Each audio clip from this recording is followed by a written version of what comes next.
Hello and welcome to the 7th annual All-in-One Night, a charity live stream musical reading of Charles Dickens' A Christmas Carol, which I have here in my hand. My name is Colleen McCandless. I am your host and your songwriter for this, except for And He Took a Child, which is our song number, I believe, 11. That was composed by my sibling, Kelly McCandless. Speaking of the McCandless clan, many of us are here in the room. All three of my siblings helped me put this together, and I am always very grateful to them. My parents are on their way, so you'll be seeing them throughout the stream. But I want to get started by talking about the organization that we are raising funds for. You can find the donation link in the description. We are raising money this year for World Central Kitchen, which is a wonderful organization that helps feed people in times of crisis all around the globe. Every year I sit down, I read this book. This is the 7th year I'm doing it, and I read it front to back. I play 13 original songs accompanied by my family. And I try to choose a charity that not only has a nationwide or global impact, but that has an impact here at home in my home area of Los Angeles. And I wanted to pick World Central Kitchen this year, sort of on the suggestion of my mom, who mentioned that they did a lot of work in response to the fires that we had in January here in Los Angeles. The Pasadena, the Eaton fire, the Palisades fire. We had some pretty devastating wildfires that swept through our area, and World Central Kitchen was there to help feed first responders and victims and people connected with those tragic wildfires. So not only do they respond to crises, natural disasters, they have been doing some amazing work in Gaza. They also have been feeding people here at home. So I am excited and proud to support World Central Kitchen, and I hope you will go click that donation link in the description of this video. So we are going to get to our reading. If you want to know more about All-in-One Night, there's also a link in the description to just more information about the show. We have already raised $320 in this fundraising campaign. Yeah. Thank you to the people who have already donated. Our initial donation goal is $1,000, and we have exceeded that almost every year that we have done this show. So I, especially having gotten almost a third of that already, I am confident that we can meet and surpass that goal and set a new goal and meet and surpass that. So we're at 470? What? Holy cow, we're almost halfway. Thank you so much, everyone. All right. Wow, yeah, we should increase that goal probably.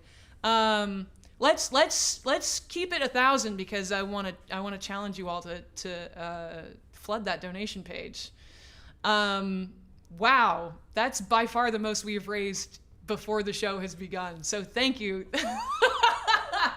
Thank you, everyone. Thank you for being here. Again, my name is Colleen McCandless, and I think it's time that we begin the show.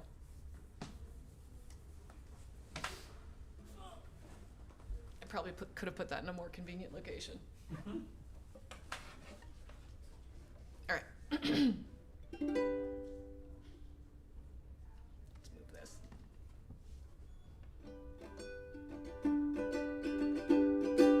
Marley was dead to begin with. That's how the story starts. Don't expect to hear from Marley. He's not around these parts. Scrooge was his business partner. That's how the story goes. And as for old Ebenezer, well, everybody knows you can't cheat the world without the world teaching you. You can't shun the season without the season taking a big bite out of you. You fight like the Dickens and the plot thickens till suddenly there's nowhere left to hide, and soon you discover you're on the other side. Yeah.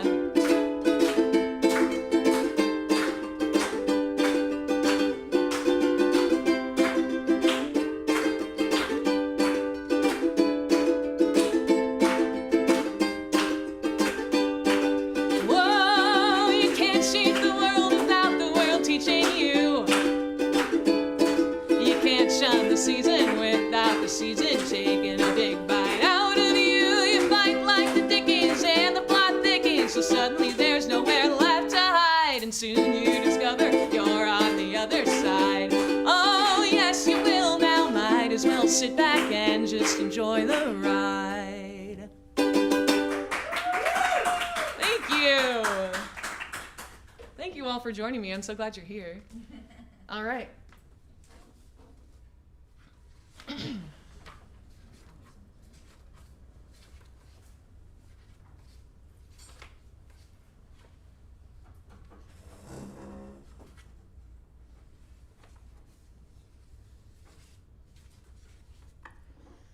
Stave 1, Marley's Ghost. Marley was dead to begin with. There is no doubt whatever about that. The register of his burial was signed by the clergyman, clark, the undertaker, and the chief mourner. Scrooge signed it. And Scrooge's name was good upon change for anything he chose to put his hand to. Old Marley was dead as a doornail. Mind, I don't mean to say that I know of my own knowledge what there is particularly dead about a doornail. I might have been inclined myself to regard a coffin nail as the deadest piece of ironmongery in the trade, but the wisdom of our ancestors is in the simile, and my unhallowed hands shall not disturb it, or the country's done for. You will therefore permit me to repeat, emphatically, that Marley was as dead as a doornail. Scrooge knew he was dead? Of course he did. How could it be otherwise? Scrooge and he were partners for I don't know how many years. Scrooge was his sole executor, his sole administrator, his sole assign, his sole residuary legatee, his sole friend, and sole mourner. And even Scrooge was not so dreadfully cut up by the sad event, but that he was an excellent man of business on the very day of the funeral, and solemnized it with an undoubted bargain. The mention of Marley's funeral brings me back to the point I started from. There is no doubt that Marley was dead. This must be distinctly understood, or nothing wonderful can come of the tale I am going to relate. If we were not perfectly convinced that Hamlet's father died before the play began, there would be nothing more remarkable in his taking a stroll at night in an easterly wind upon his own ramparts than there would be in any other middle-aged gentleman rashly turning out after dark in a breezy spot.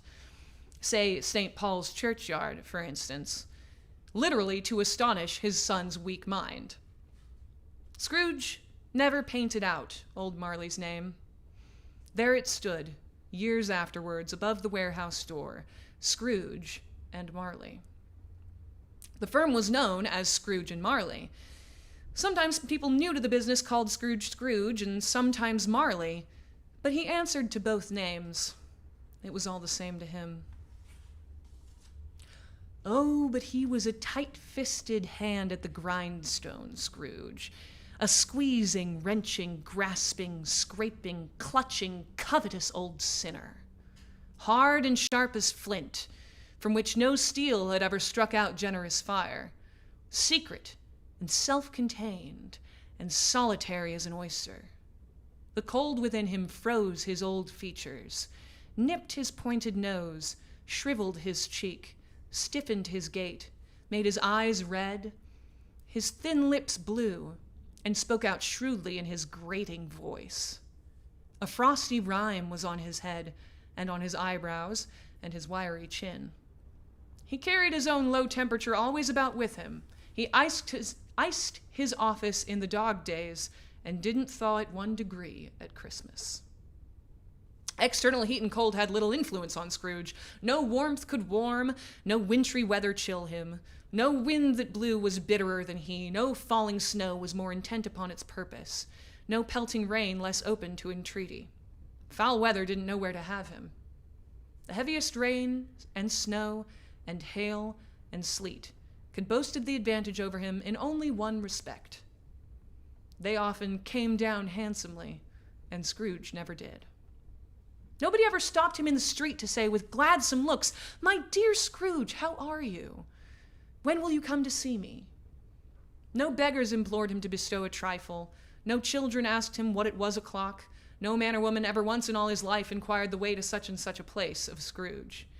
Even the blind men's dogs appeared to know him, and when they saw him coming on, would tug their owners into doorways and up courts, and then would wag their tails as though they said, "No eye at all is better than an evil eye, Dark Master." But what did Scrooge care? It was the very thing he liked. To edge his way upon the crowded paths of life, warning all human sympathy to keep its distance, was what the knowing ones call nuts to Scrooge. Once upon a time, of all the good days in the year, on Christmas Eve, old Scrooge sat busy in his counting house. It was cold, bleak, biting weather, foggy withal, and he could hear the people in the court outside go wheezing up and down, beating their hands upon their breasts and stamping their feet upon the pavement stones to warm them. The city clocks had only just gone 3, but it was quite dark already. It had not been light all day. And candles were flaring in the windows of the neighboring offices, like ruddy smears upon the palpable brown air.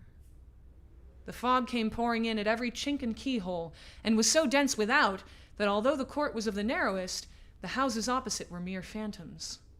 To see the dingy cloud come drooping down, obscuring everything, one might have thought that nature lived hard by and was brewing on a large scale.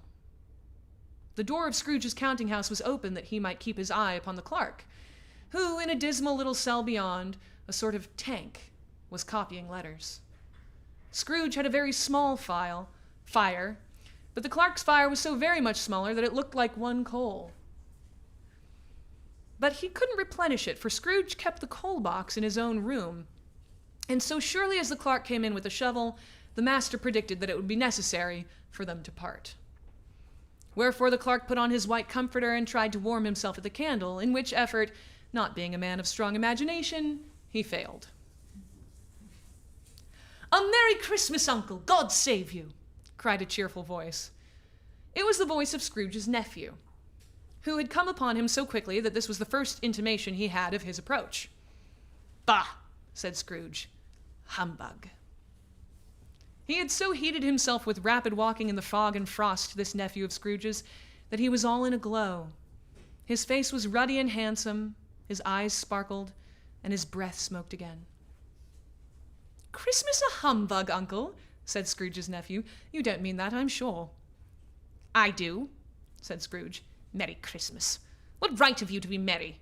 What reason have you to be merry? You're poor enough." "Come then," returned the nephew gaily. "What right have you to be dismal? What reason have you to be morose? You're rich enough." Scrooge, having no better answer ready on the spur of the moment, said, "Bah!" again, and followed up with, "Humbug." "Don't be cross, Uncle," said the nephew. "What else can I be?" returned Scrooge. "When I live in such a world of fools as this. Merry Christmas. Out upon Merry Christmas. What's Christmas time to you but a time for paying bills without money? A time for finding yourself a year older but not an hour richer? A time for balancing your books and having every item in 'em through a round dozen of months presented dead against you? If I could work my will," said Scrooge indignantly, "every idiot who goes about with Merry Christmas on his lips should be boiled with his own pudding and buried with a stake of holly through his heart. He should." "Uncle," pleaded the nephew. "Nephew," returned the uncle sternly. "Keep Christmas in your own way and let me keep it in mine." "Keep it," repeated Scrooge's nephew. "But you don't keep it." "Let me leave it alone then," said Scrooge. "Much good may it do you. Much good it ever has done you." "There are many things from which I might have derived good, by which I have not profited, I dare say," returned the nephew. "Christmas among the rest. But I am sure I have always thought of Christmas time, when it has come round, apart from the veneration due to its sacred name and origin, if anything belonging to it can be apart from that, as a good time, a kind, forgiving, charitable, pleasant time, the only time I know of, in the long calendar of the year, when men and women seem by one consent to open their shut-up hearts freely, and to think of people below them as if they really were fellow passengers to the grave, and not another race of creatures bound on other journeys. And therefore, Uncle, though it has never put a scrap of gold or silver in my pocket, I believe that it has done me good, and will do me good, and I say, God bless it." The clerk in the tank involuntarily applauded. Becoming immediately sensible of the impropriety, he poked the fire and extinguished the last frail spark forever. "Let me hear another sound from you," said Scrooge, "and you'll keep your Christmas by losing your situation. You're quite a powerful speaker, sir," he added, turning to his nephew. "I wonder you don't go into Parliament." "Don't be angry, Uncle. Come, dine with us tomorrow." Scrooge said that he would see him. Yes, indeed he did. He went the whole length of the expression and said that he would see him in that extremity first. "But why?" cried Scrooge's nephew. "Why?" "Why did you get married?" said Scrooge. "Because I fell in love." "Because you fell in love," growled Scrooge, as if that were the only one thing in the world more ridiculous than a Merry Christmas. "Good afternoon." "Nay, Uncle, but you never came to see me before that happened. Why give it as a reason for not coming now?" "Good afternoon," said Scrooge. "I want nothing from you. I ask nothing of you. Why cannot we be friends?" "Good afternoon," said Scrooge. "I am sorry with all my heart to find you so resolute. We have never had any quarrel to which I have been a party, but I have made the trial in homage to Christmas, and I'll keep my Christmas humor to the last. So, a Merry Christmas, Uncle." "Good afternoon," said Scrooge. "And a Happy New Year." "Good afternoon," said Scrooge. His nephew left the room without an angry word notwithstanding. He stopped at the outer door to bestow the greetings of the season on the clerk, who, cold as he was warmer than Scrooge, for he returned them cordially. "There's another fellow," muttered Scrooge, who overheard him. "My clerk with 15 shillings a week, and a wife and family talking about a Merry Christmas. I'll retire to Bedlam." This lunatic, in letting Scrooge's nephew out, had let 2 other people in. They were portly gentlemen, pleasant to behold, and now stood, with their hats off, in Scrooge's office. They had books and papers in their hands, and bowed to him. "Scrooge and Marley's, I believe," said one of the gentlemen, referring to his list. "Have I the pleasure of addressing Mr. Scrooge or Mr. Marley?" "Mr. Marley has been dead these 7 years," Scrooge replied. "He died 7 years ago this very night." "We have no doubt his liberality is well represented by his surviving partner," said the gentleman, presenting his credentials. It certainly was, for they had been 2 kindred spirits.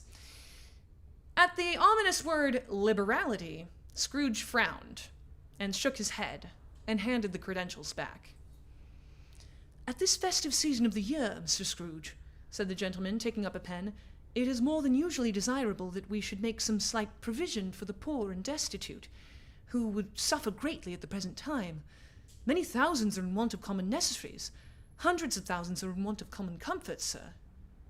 "Are there no prisons?" asked Scrooge. "Plenty of prisons," said the gentleman, laying down the pen again. "And the union workhouses?" demanded Scrooge. "Are they still in operation?" "They are, still," returned the gentleman. "I wish I could say that they were not." "The treadmill and the poor law are in full vigor, then?" said Scrooge. "Both very busy, sir." "Oh, I was afraid, from what you said at first, that something had occurred to stop them in their useful course," said Scrooge. "I'm very glad to hear it." "Under the impression that they scarcely furnish Christian cheer of mind or body to the multitude," returned the gentleman, "a few of us are endeavoring to raise a fund to buy the poor some meat and drink and means of warmth. We choose this time because it is a time of all others when want is keenly felt and abundance rejoices. What shall I put you down for?" "Nothing," Scrooge replied. "You wish to be anonymous?" "I wish to be left alone," said Scrooge. "Since you ask me what I wish, gentlemen, that is my answer. I don't make merry myself at Christmas, and I can't afford to make idle people merry. I help to support the establishments I have mentioned. They cost enough, and those who are badly off must go there." "Many can't go there, and many would rather die." "If they would rather die, said Scrooge. "They had better do it, and decrease the surplus population. Besides, excuse me, I don't know that." "But you might know it," observed the gentleman. "It's not my business," Scrooge returned. "It's enough for a man to understand his own business and not to interfere with other people's. Mine occupies me constantly. Good afternoon, gentlemen." Seeing clearly that it would be useless to pursue their point, the gentleman withdrew. Scrooge resumed his labors with an improved opinion of himself, and in a more facetious temper than was usual with him. Meanwhile, the fog and darkness had thickened so that people ran about with flaring links, proffering their services to go before horses and carriages and conduct them on their way. The ancient tower of a church, whose gruff old bell was always peeping slyly down at Scrooge out of a Gothic window in the wall, became invisible, and struck the hours and quarters in the clouds with tremulous vibrations afterwards, as if its teeth were chattering in its frozen head up there. The cold became intense. In the main street, at the corner of the court, some laborers were repairing the gas pipes, and had lighted a great fire in a brazier, round which a party of ragged men and boys were gathered, warming their hands and winking their eyes before the blaze in rapture. The water plug being left in solitude, its overflowing sullenly congealed and turned to misanthropic ice. The brightness of the shops where holly sprigs and berries crackled in the lamp heat of the windows made pale faces ruddy as they passed.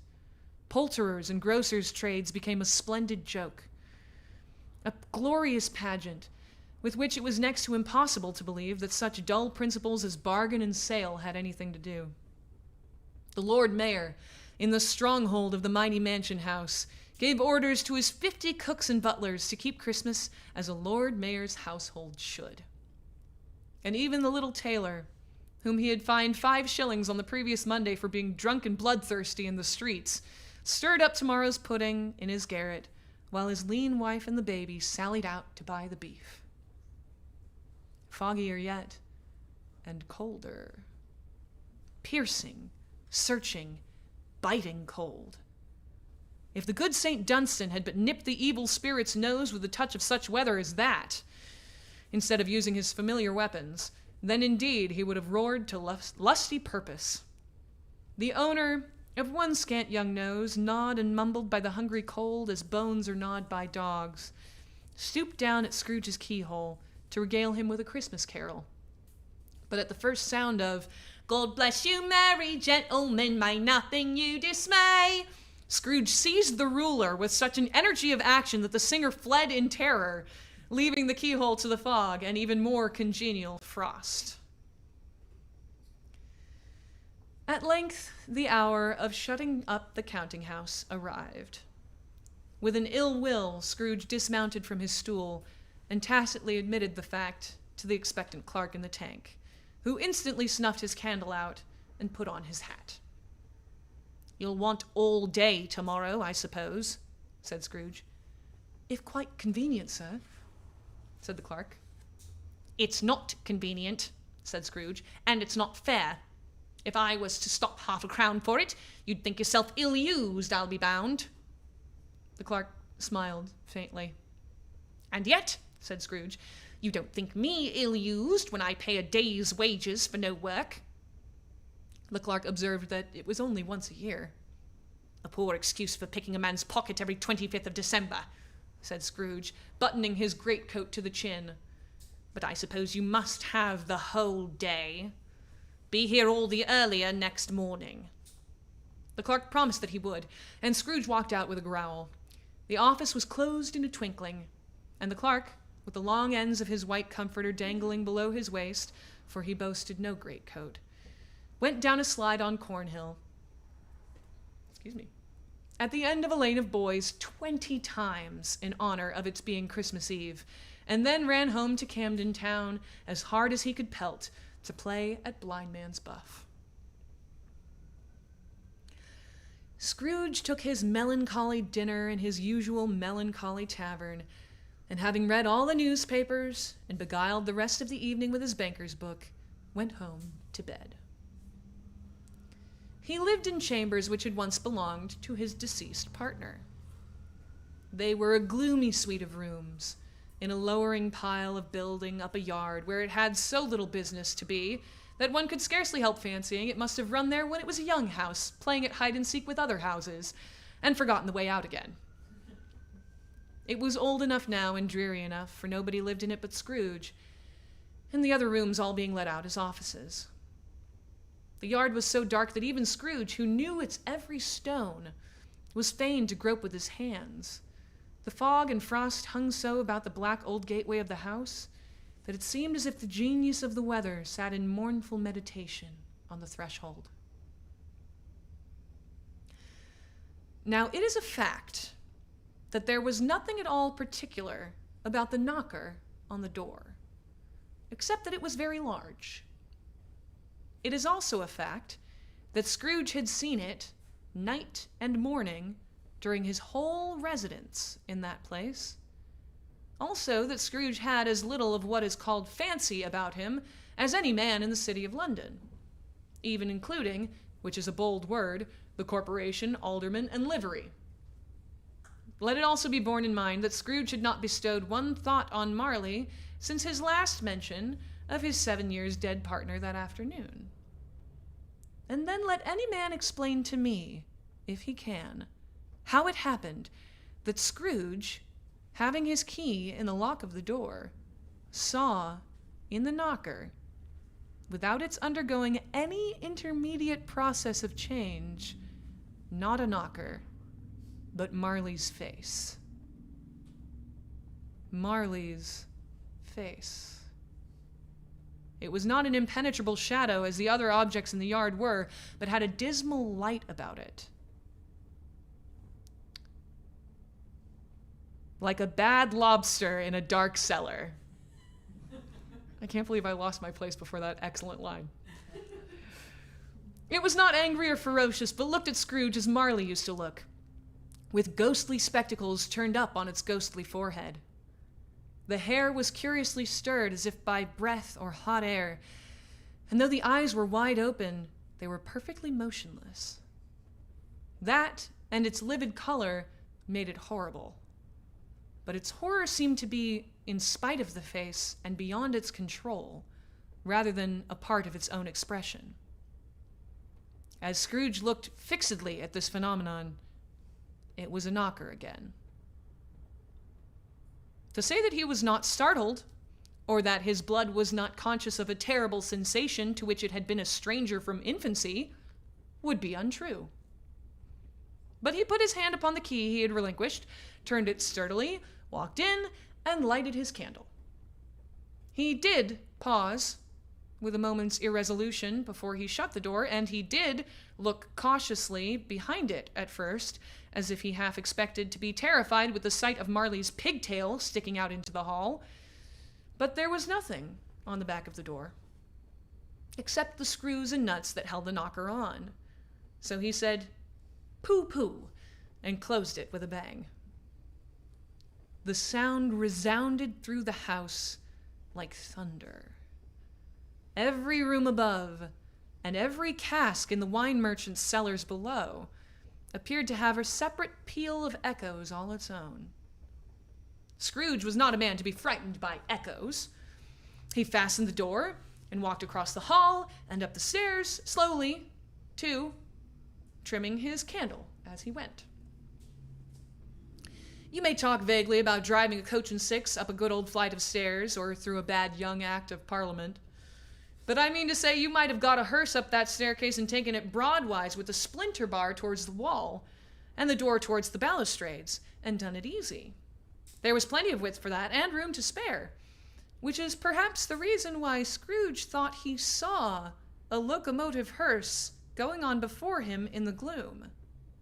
Half a dozen gas lamps out of the street wouldn't have lighted the entry too well, so you may suppose that it was pretty dark with Scrooge's dip. Up Scrooge went, not caring a button for that. Darkness is cheap, and Scrooge liked it.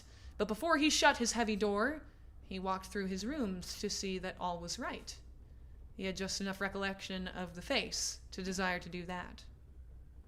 sitting room, bedroom, lumber room. All as they should be. Nobody under the table, nobody under the sofa, a small fire in the grate, spoon and basin ready, and a little saucepan of gruel. Scrooge had a cold in his head. Upon the hob. Nobody under the bed, nobody in the closet, nobody in his dressing gown, which was hanging up in a suspicious attitude against the wall. Lumber room as usual. Old fire guard, old shoes, 2 fish baskets, washing stand on 3 legs, and a poker. Quite satisfied, he closed his door and locked himself in. Double locked himself in, which was not his custom. Thus secured against surprise, he took off his cravat, put on his dressing gown and slippers and his nightcap, and sat down before the fire to take his gruel. It was a very low fire indeed. Nothing on such a bitter night. He was obliged to sit close to it and brood over it before he could extract the least sensation of warmth from such a handful of fuel. The fireplace was an old one, built by some Dutch merchant long ago and paved all around with quaint Dutch tiles designed to illustrate the scriptures. There were Cains and Abels, Pharaoh's daughters, queens of Sheba, angelic messengers descending through the air on clouds like feather beds, Abraham's, Belshazzar's, apostles putting off to sea in butter boats, hundreds of figures to attract his thoughts, and yet that face of Marley's, 7 years dead, came like the ancient prophet's rod and swallowed up the whole. If each smooth tile had been a blank at first, with power to shape some picture on its surface from the disjointed fragments of his thoughts, there would have been a copy of old Marley's head on every one. "Humbug," said Scrooge, and walked across the room. After several turns, he sat down again. As he threw his head back in the chair, his glance happened to rest upon a bell, a disused bell that hung in the room, and communicated for some purpose now forgotten with a chamber in the highest story of the building. It was with great astonishment, and with a strange, inexplicable dread, that as he looked, he saw this bell begin to swing. It swung so softly in the outset that it had scarcely made a sound, but soon it rang out loudly, and so did every bell in the house. This might have lasted half a minute, or a minute, but it seemed an hour. The bells ceased as they had begun, together. They were succeeded by a clanking noise, deep down below, as if some person were dragging a heavy chain over the casks in the wine merchant's cellar.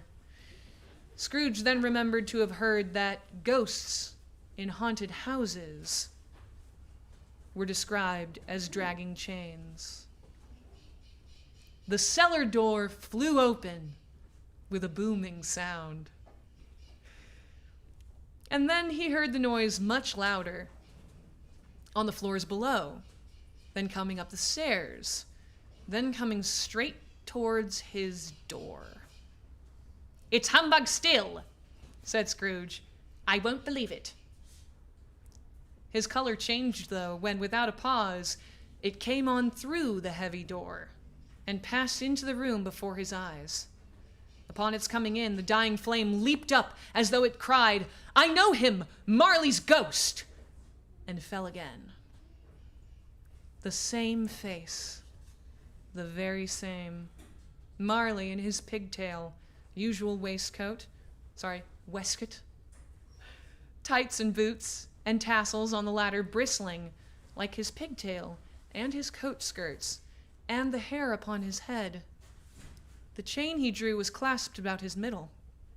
It was long and wound about him like a tail, and it was made, for Scrooge observed it closely, of cash boxes, keys, padlocks, ledgers, deeds, and heavy purses wrought in steel.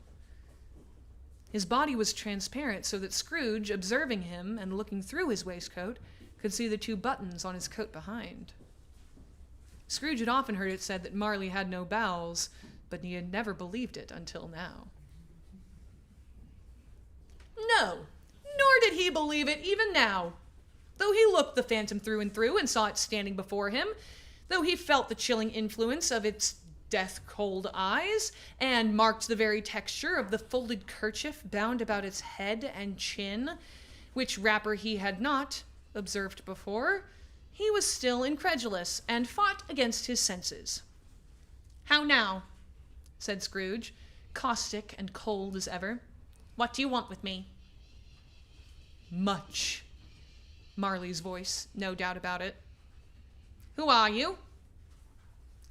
"Ask me who I was." "Who were you, then?" said Scrooge, raising his voice. "You're particular for a shade?" He was going to say to a shade, but substituted this as more appropriate. "In life I was your partner, Jacob Marley." Can you sit down?" said Scrooge, looking doubtfully at him. "I can." "Do it, then." Scrooge asked the question because he didn't know whether a ghost so transparent might find himself in a condition to take a chair, and felt that in the event of its being impossible, it might involve the necessity of an embarrassing explanation. But the ghost sat down on the opposite side of the fireplace as if he were quite used to it. "You don't believe in me," observed the ghost. "I don't," said Scrooge. "What evidence would you have of my reality beyond that of your senses?" "I don't know," said Scrooge. "Why do you doubt your senses?" "Because," said Scrooge, "a little thing affects them. A slight disorder of the stomach makes them cheats. You may be an undigested bit of beef, a blot of mustard, a crumb of cheese, a fragment of an underdone potato. There's more of gravy than of grave about you, whatever you are." Scrooge was not much in the habit of cracking jokes, nor did he feel in his heart by any means waggish then. The truth is that he tried to be smart as a means of distracting his own attention and keeping down his terror, for the specter's voice disturbed the very marrow in his bones.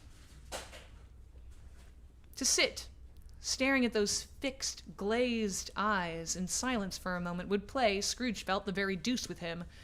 There was something very awful, too, in the specter's being provided with an infernal atmosphere of its own. Scrooge could not feel it himself, but this was clearly the case, for though the ghost sat perfectly motionless, its hair and skirts and tassels were still agitated as by the hot vapor from an oven. "You see this toothpick?" said Scrooge, returning quickly to the charge, for the reason just assigned, and wishing, though it were only for a second, to divert the vision's stony gaze from himself. "I do," replied the ghost. "You are not looking at it," said Scrooge. "But I see it," said the ghost, "notwithstanding." "Well," returned Scrooge, "I have but to swallow this, and be, for the rest of my days, persecuted by a legion of goblins, all of my own creation. Humbug, I tell you. Humbug!" At this the spirit raised a frightful cry, and shook its chain with such a dismal and appalling noise that Scrooge held on tight to his chair to save himself from falling in a swoon. But how much greater was his horror when the phantom, taking off the bandage round its head, as if it were too warm to wear indoors, its lower jaw dropped down upon its breast. Scrooge fell upon his knees and clasped his hands before his face. "Mercy!" he said. "Dreadful apparition, why do you trouble me?" "Man of the worldly mind," replied the ghost, "do you believe in me or not?" "I do," said Scrooge. "I must. But why do spirits walk the earth, and why do they come to me?" "It is required of every man," the ghost returned, "that the spirit within him should walk abroad among his fellow men, and travel far and wide, and if that spirit goes not forth in life, it is condemned to do so after death. It is doomed to wander through the world, oh, woe is me, and witness what it cannot share, but might have shared on earth, and turned to happiness." Again the spectre raised a cry, and shook its chain and wrung its shadowy hands. "You are fettered," said Scrooge, trembling. "Tell me why." "I wear the chain I forged in life," replied the ghost. "I made it link by link, and yard by yard, I girded it on of my own free will, and of my own free will I wore it. Is its pattern strange to you?" Scrooge trembled more and more. "Or would you know," pursued the ghost, "the weight and length of the strong coil you bear yourself? It was full as heavy and as long as this 7 Christmas Eves ago. You have labored on it since. It is a ponderous chain." Scrooge glanced about him on the floor, in the expectation of finding himself surrounded by some 50 or 60 fathoms of iron cable, but he could see nothing. "Jacob," he said imploringly. "Oh, Jacob Marley, tell me more. Speak comfort to me, Jacob." "I have none to give," the ghost replied. "It comes from other regions, Ebenezer Scrooge, and is conveyed by other ministers to other kinds of men. Nor can I tell you what I would. A very little more is all permitted me. I cannot rest, I cannot stay, I cannot linger anywhere. My spirit never walked beyond our counting house. Mark me! In life, my spirit never roved beyond the narrow limits of our money-changing hole, and weary journeys lie before me." It was a habit with Scrooge, whenever he became thoughtful, to put his hands in his breeches pockets. Pondering on what the ghost had said, he did so now, but without lifting up his eyes or getting off his knees. "You must have been very slow about it, Jacob," Scrooge observed, in a businesslike manner, though with humility and deference. "Slow?" the ghost repeated. 7 years dead," mused Scrooge, "and traveling all the time." "The whole time," said the ghost. "No rest, no peace. Incessant torture of remorse." "You travel fast?"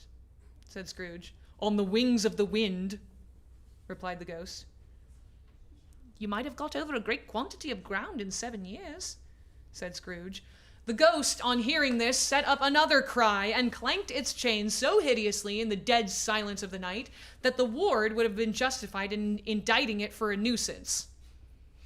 "O captive bound and double-ironed," cried the phantom, "not to know that ages of incessant labor by immortal creatures, for this earth must pass into eternity before the good of that which it is susceptible is all developed.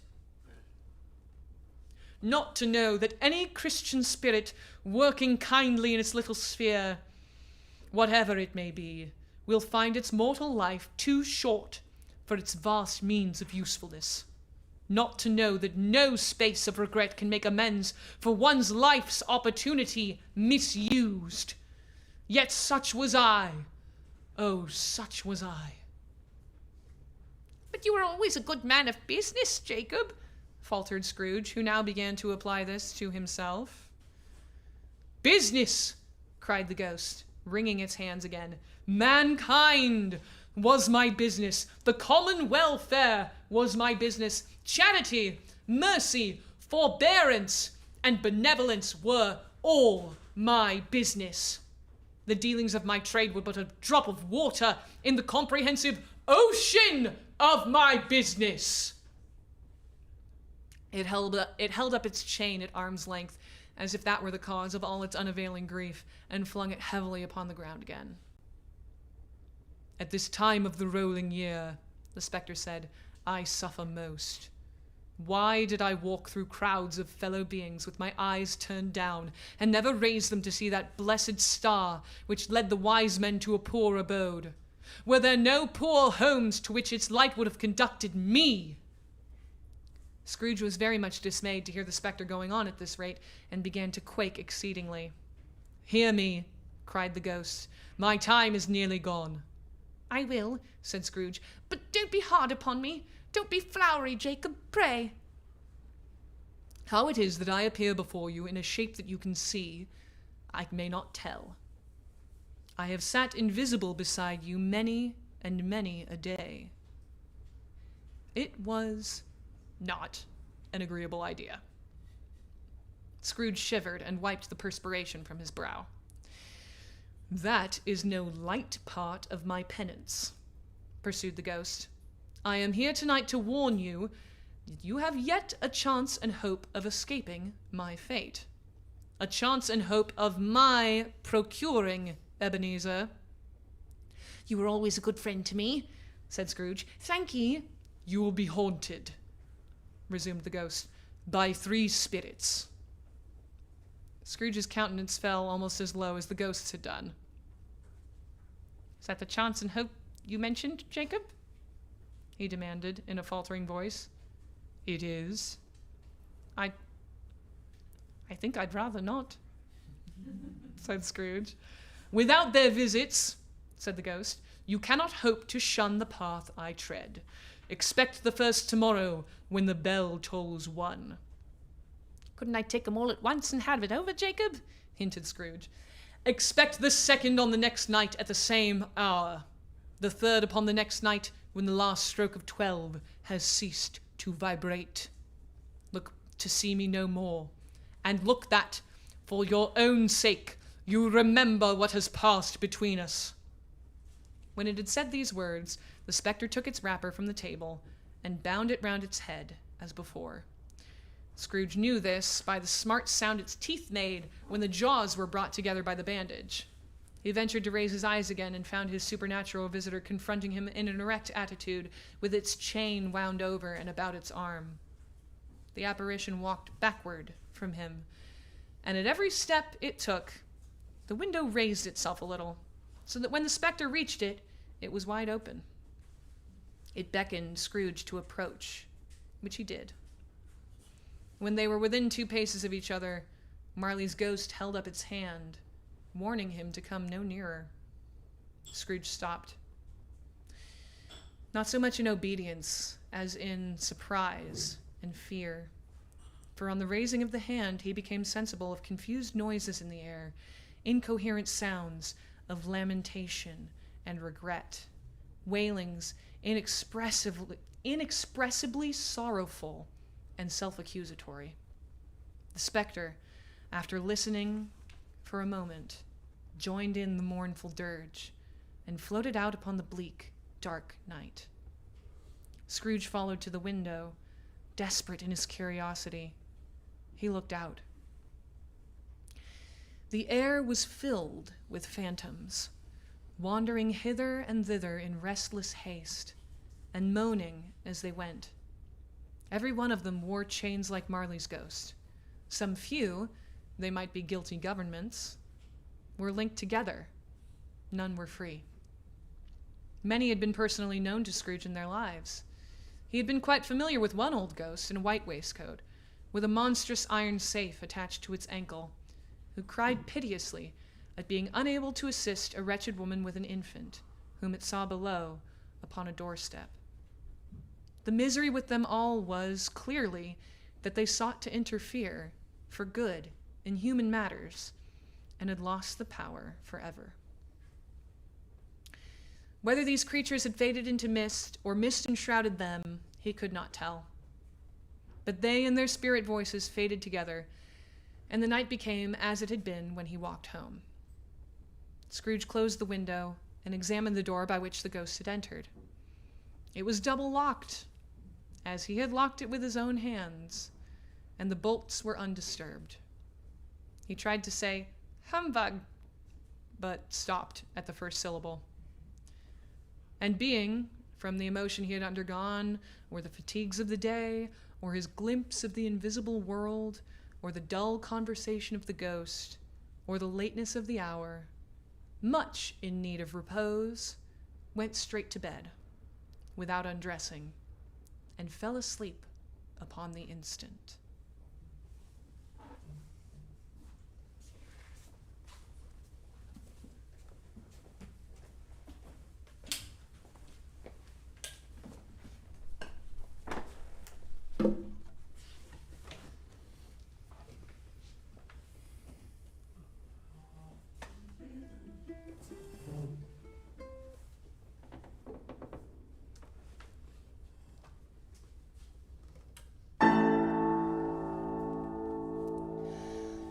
Face in the knocker,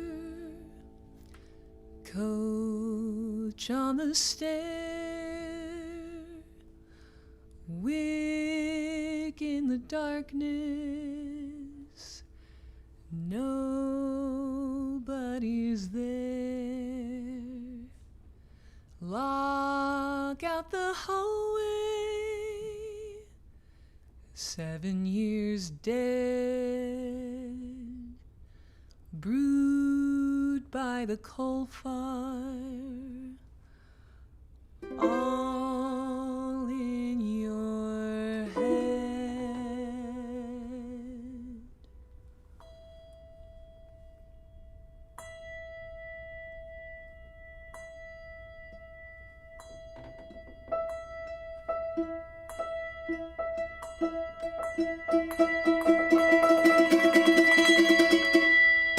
The cellar door flies open with a booming sound. The floor's below, the house is empty, there's no one around.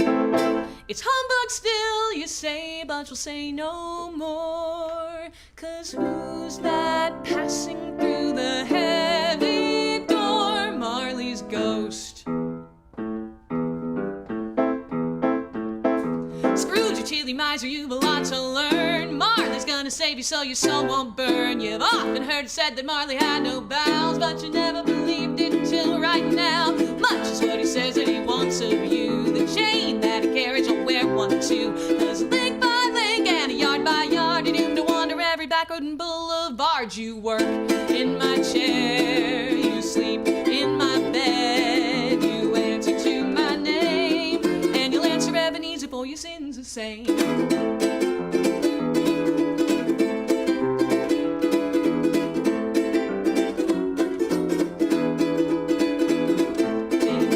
Tell me, pray, what is this? There must be comfort I can take. You were an excellent man of business. I even said that at your wake. Mankind was my business, not pounds and pence. Mercy and forbearance and benevolence. Now that I'm dead, I cannot interfere for the good of all the people who are alive down here. You who measure wealth by what you have on earth. You who measure people by financial worth. You whose chain grows year by year won't escape my fate if you will not hear. You work in my chair, you sleep in my bed, you answer to my name, and you'll answer Ebenezer for your sins the same.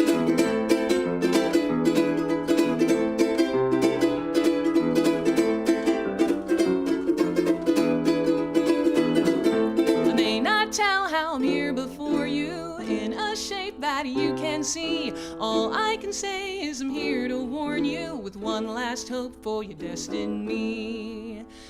You will be haunted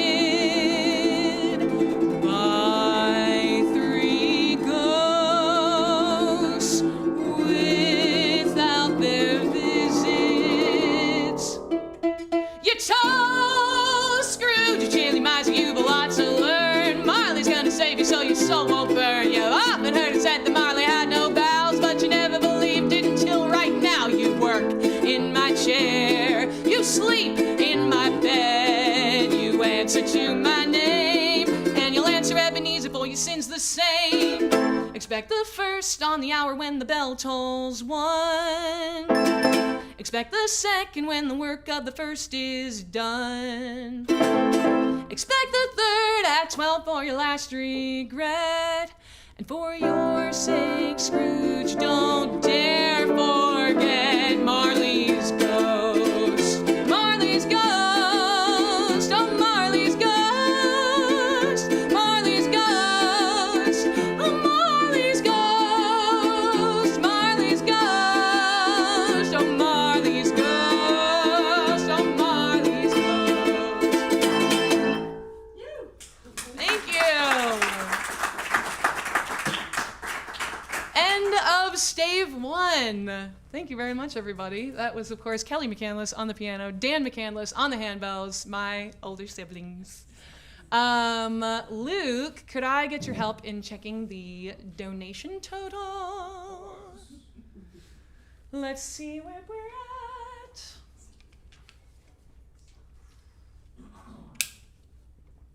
All right. It's also pulled up on the... Well, Do whatever you want. we are at 5:45. 5:45! Thank you everyone so much. We are over half our donation goal. That is so exciting. And we're only at the end of stave 1 out of 5. So thank you everyone who is watching. Thank you for being here. Share the stream with your friends and family if you would like. It's a long show. Probably got another 4 hours or so. So tune in, share it, dip in, dip out, and let's try to do as much good as we can. We are donating to World Central Kitchen, which is an incredible organization that helps feed hungry people around the world and here in my home area of Los Angeles. So we are going to take a brief break before we come back for stave 2, probably about 10 minutes. I'm going to drink some cider and eat some snacks and say hello to people. And stick around. We'll be right back.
Hello, and welcome back to All in One Night, the 7th annual charity livestream musical reading of Charles Dickens' A Christmas Carol.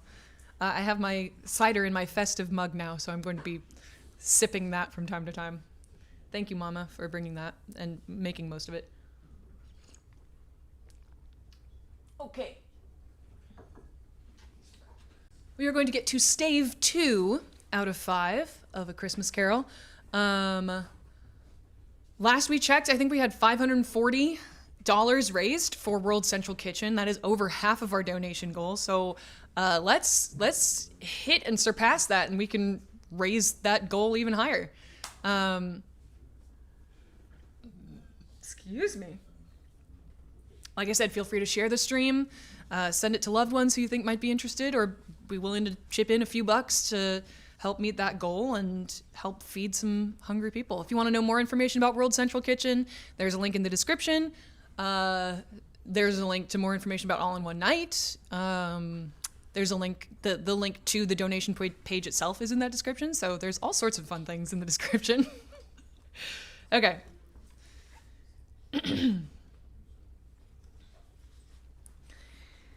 Stave 2. The first of the three spirits. When Scrooge awoke, it was so dark that looking out of bed, he could scarcely distinguish the transparent window from the opaque walls of his chamber. He was endeavoring to pierce the darkness with his ferret eyes when the chimes of a neighboring church struck the 4 quarters. So he listened for the hour. To his great astonishment, the heavy bell went on from 6 to 7, and from 7 to 8, and regularly up to 12, then stopped. 12? It was past 2 when he went to bed. The clock was wrong. An icicle must have got into the works. 12. He touched the spring of his repeater to correct this most preposterous clock. Its rapid little pulse beat 12 and stopped. "Why, it isn't possible," said Scrooge, "that I can have slept through a whole day and far into another night. It isn't possible that anything has happened to the sun, and this is 12 at noon." The idea being an alarming one, he scrambled out of bed and groped his way to the window. He was obliged to rub the frost off with the sleeve of his dressing gown before he could see anything, and could see very little then. All he could make out was that it was still very foggy and extremely cold, and that there was no noise of people running to and fro and making a great stir, as there unquestionably would have been if night had beaten off bright day and taken possession of the world. This was a great relief, because 3 days after sight of this first of exchange paid to Mr. Ebenezer Scrooge or his order, and so forth, would have become a mere United States security if there were no days to count by. Scrooge went to bed again, and thought, and thought, and thought it over and over and over, and could make nothing of it. The more he thought, the more perplexed he was, and the more he endeavored not to think, the more he thought. Marley's ghost bothered him exceedingly. Every time he resolved within himself, after mature inquiry, that it was all a dream, his mind flew back again like a strong spring released to its first position, and presented the same problem to be worked all through. Was it a dream or not? Scrooge lay in this state until the chime had gone 3 quarters more, when he remembered, on a sudden, that the ghost had warned him of a visitation when the bell tolled 1. He resolved to lie awake until the hour was past, and, considering that he could no more go to sleep than go to heaven, this was perhaps the wisest resolution in his power. The quarter was so long that he was more than once convinced he must have sunk into a doze unconsciously, and missed the clock. At length, it broke upon his listening ear. Ding dong. 1/4 past, said Scrooge, counting. Ding dong. 1/2 past, said Scrooge. Ding dong. 1/4 to it, said Scrooge. Ding dong. The hour itself, said Scrooge triumphantly, and nothing else. He spoke before the hour bell sounded, which it now did with a deep, dull, hollow, melancholy 1. Light flashed up in the room upon the instant, and the curtains of his bed were drawn. The curtains of his bed were drawn aside, I tell you, by a hand. Not the curtains at his feet, nor the curtains at his back, but those to which his face was addressed. The curtains of his bed were drawn aside, and Scrooge, starting up into a half-recumbent attitude, found himself face to face with the unearthly visitor who drew them, as close to it as I am now to you, and I am standing in the spirit at your elbow. It was a strange figure, like a child, yet not so like a child as like an old man, viewed through some supernatural medium, which gave him the appearance of having receded from the view and being diminished to a child's proportions. Its hair, which hung about its neck and down its back, was white as if with age, and yet the face had not a wrinkle in it, and the tenderest bloom was on the skin. The arms were very long and muscular, and the hands the same, as if its hold were of uncommon strength. Its legs and feet, most delicately formed, were, like those upper members, bare. It wore a tunic of the purest white, and round its waist was bound a lustrous belt, the sheen of which was beautiful. It held a branch of fresh green holly in its hand, and, in singular contradiction of that wintry emblem, had its dress trimmed with summer flowers. But the strangest thing about it was that from the crown of its head there sprung a bright, clear jet of light, by which all this was visible, and which was doubtless the occasion of its using, in its duller moments, a great extinguisher for a cap, which it now held under its arm. Even this, though, when Scrooge looked at it with increasing steadiness, was not its strangest quality. For as its belt sparkled and glittered now in one part and now in another, and what was light one instant at another time was dark, so the figure itself fluctuated in its distinctness, being now a thing with one arm, now with one leg, now with 20 legs, now a pair of legs without a head, now a head without a body, of which dissolving parts no outline would be visible in the dense gloom wherein they melted away.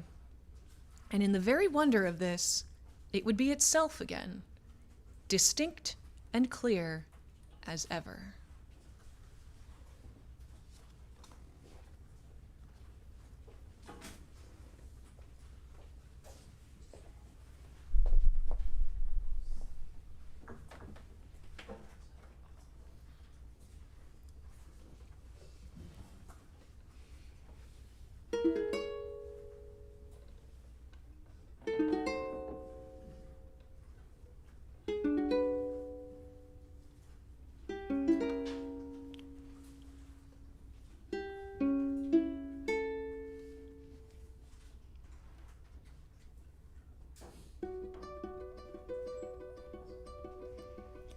Child in a broken school, a boy on a frozen Yule,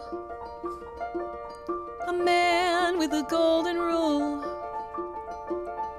I remember everything, know your past.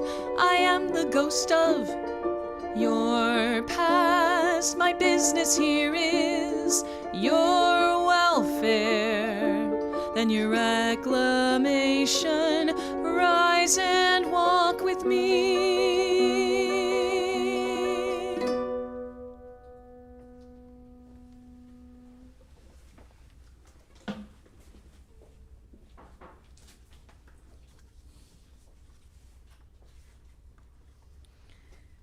Are you the spirit, sir, whose coming was foretold to me? Asked Scrooge. I am. The voice was soft and gentle, singularly low, as if, instead of being so close beside him, it were at a distance. Who and what are you? Scrooge demanded.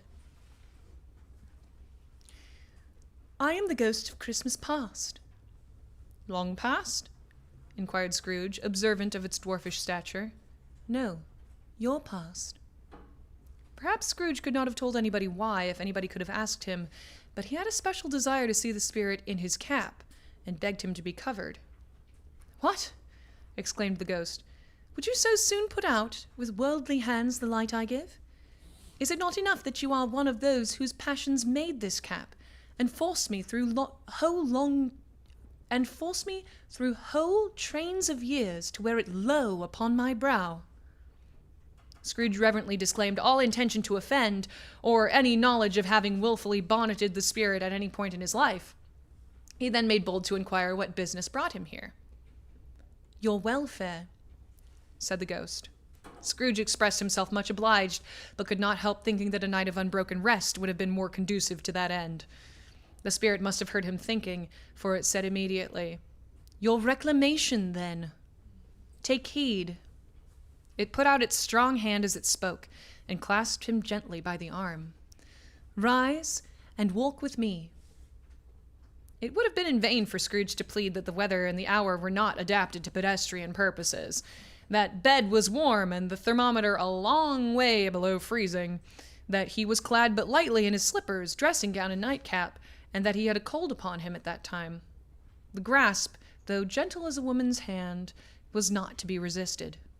He rose, but finding that the spirit made towards the window, clasped his robe in supplication. "I am a mortal," Scrooge remonstrated, "and liable to fall." "Bear but a touch of my hand there," said the spirit, laying it upon his heart, "and you shall be upheld in more than this." As the words were spoken, they passed through the wall and stood upon an open country road, with fields on either hand. The city had entirely vanished. Not a vestige of it was to be seen. The darkness and the mist had vanished with it, for it was a clear, cold winter day, with snow upon the ground. "Good heaven!" said Scrooge, clasping his hands together as he looked about him. "I was bred in this place. I was a boy here." The spirit gazed upon him mildly. Its gentle touch, though it had been light and instantaneous, appeared still present to the old man's sense of feeling. He was conscious of 1,000 odors floating in the air, each one connected with 1,000 thoughts and hopes and joys and cares long, long forgotten. "Your lip is trembling," said the ghost. "And what is that upon your cheek?"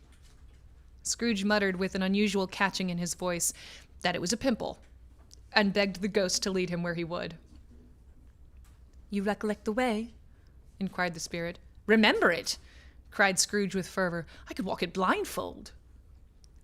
"Strange to have forgotten it for so many years," observed the ghost. "Let us go on." They walked along the road, Scrooge recognizing every gate and post and tree, until a little market town appeared in the distance, with its bridge, its church, and winding river. Some shaggy ponies now were seen trotting towards them with boys upon their backs, who called to other boys in country gigs and carts driven by farmers. All these boys were in great spirits and shouted to each other until the broad fields were so full of merry music that the crisp air laughed to hear it. "These are but shadows of the things that have been," said the ghost. "They have no consciousness of us." The jocund travelers came on, and as they came, Scrooge knew and named them, every one. Why was he rejoiced beyond all bounds to see them? Why did his cold eye glisten and his heart leap up as they went past?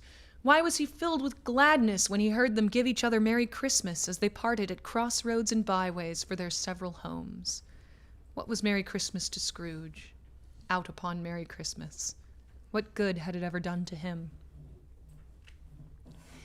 "The school is not quite deserted," said the ghost. "A solitary child, neglected by his friends, is left there still." Scrooge said he knew it, and he sobbed. They left the high road by a well-remembered lane, and soon approached a mansion of dull red brick, with a little weathercock-surmounted cupola on the roof, and a bell hanging in it.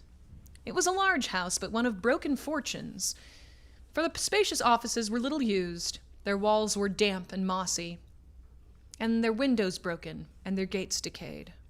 Fowls clucked and strutted in the stables, and the coach-houses and sheds were overrun with grass.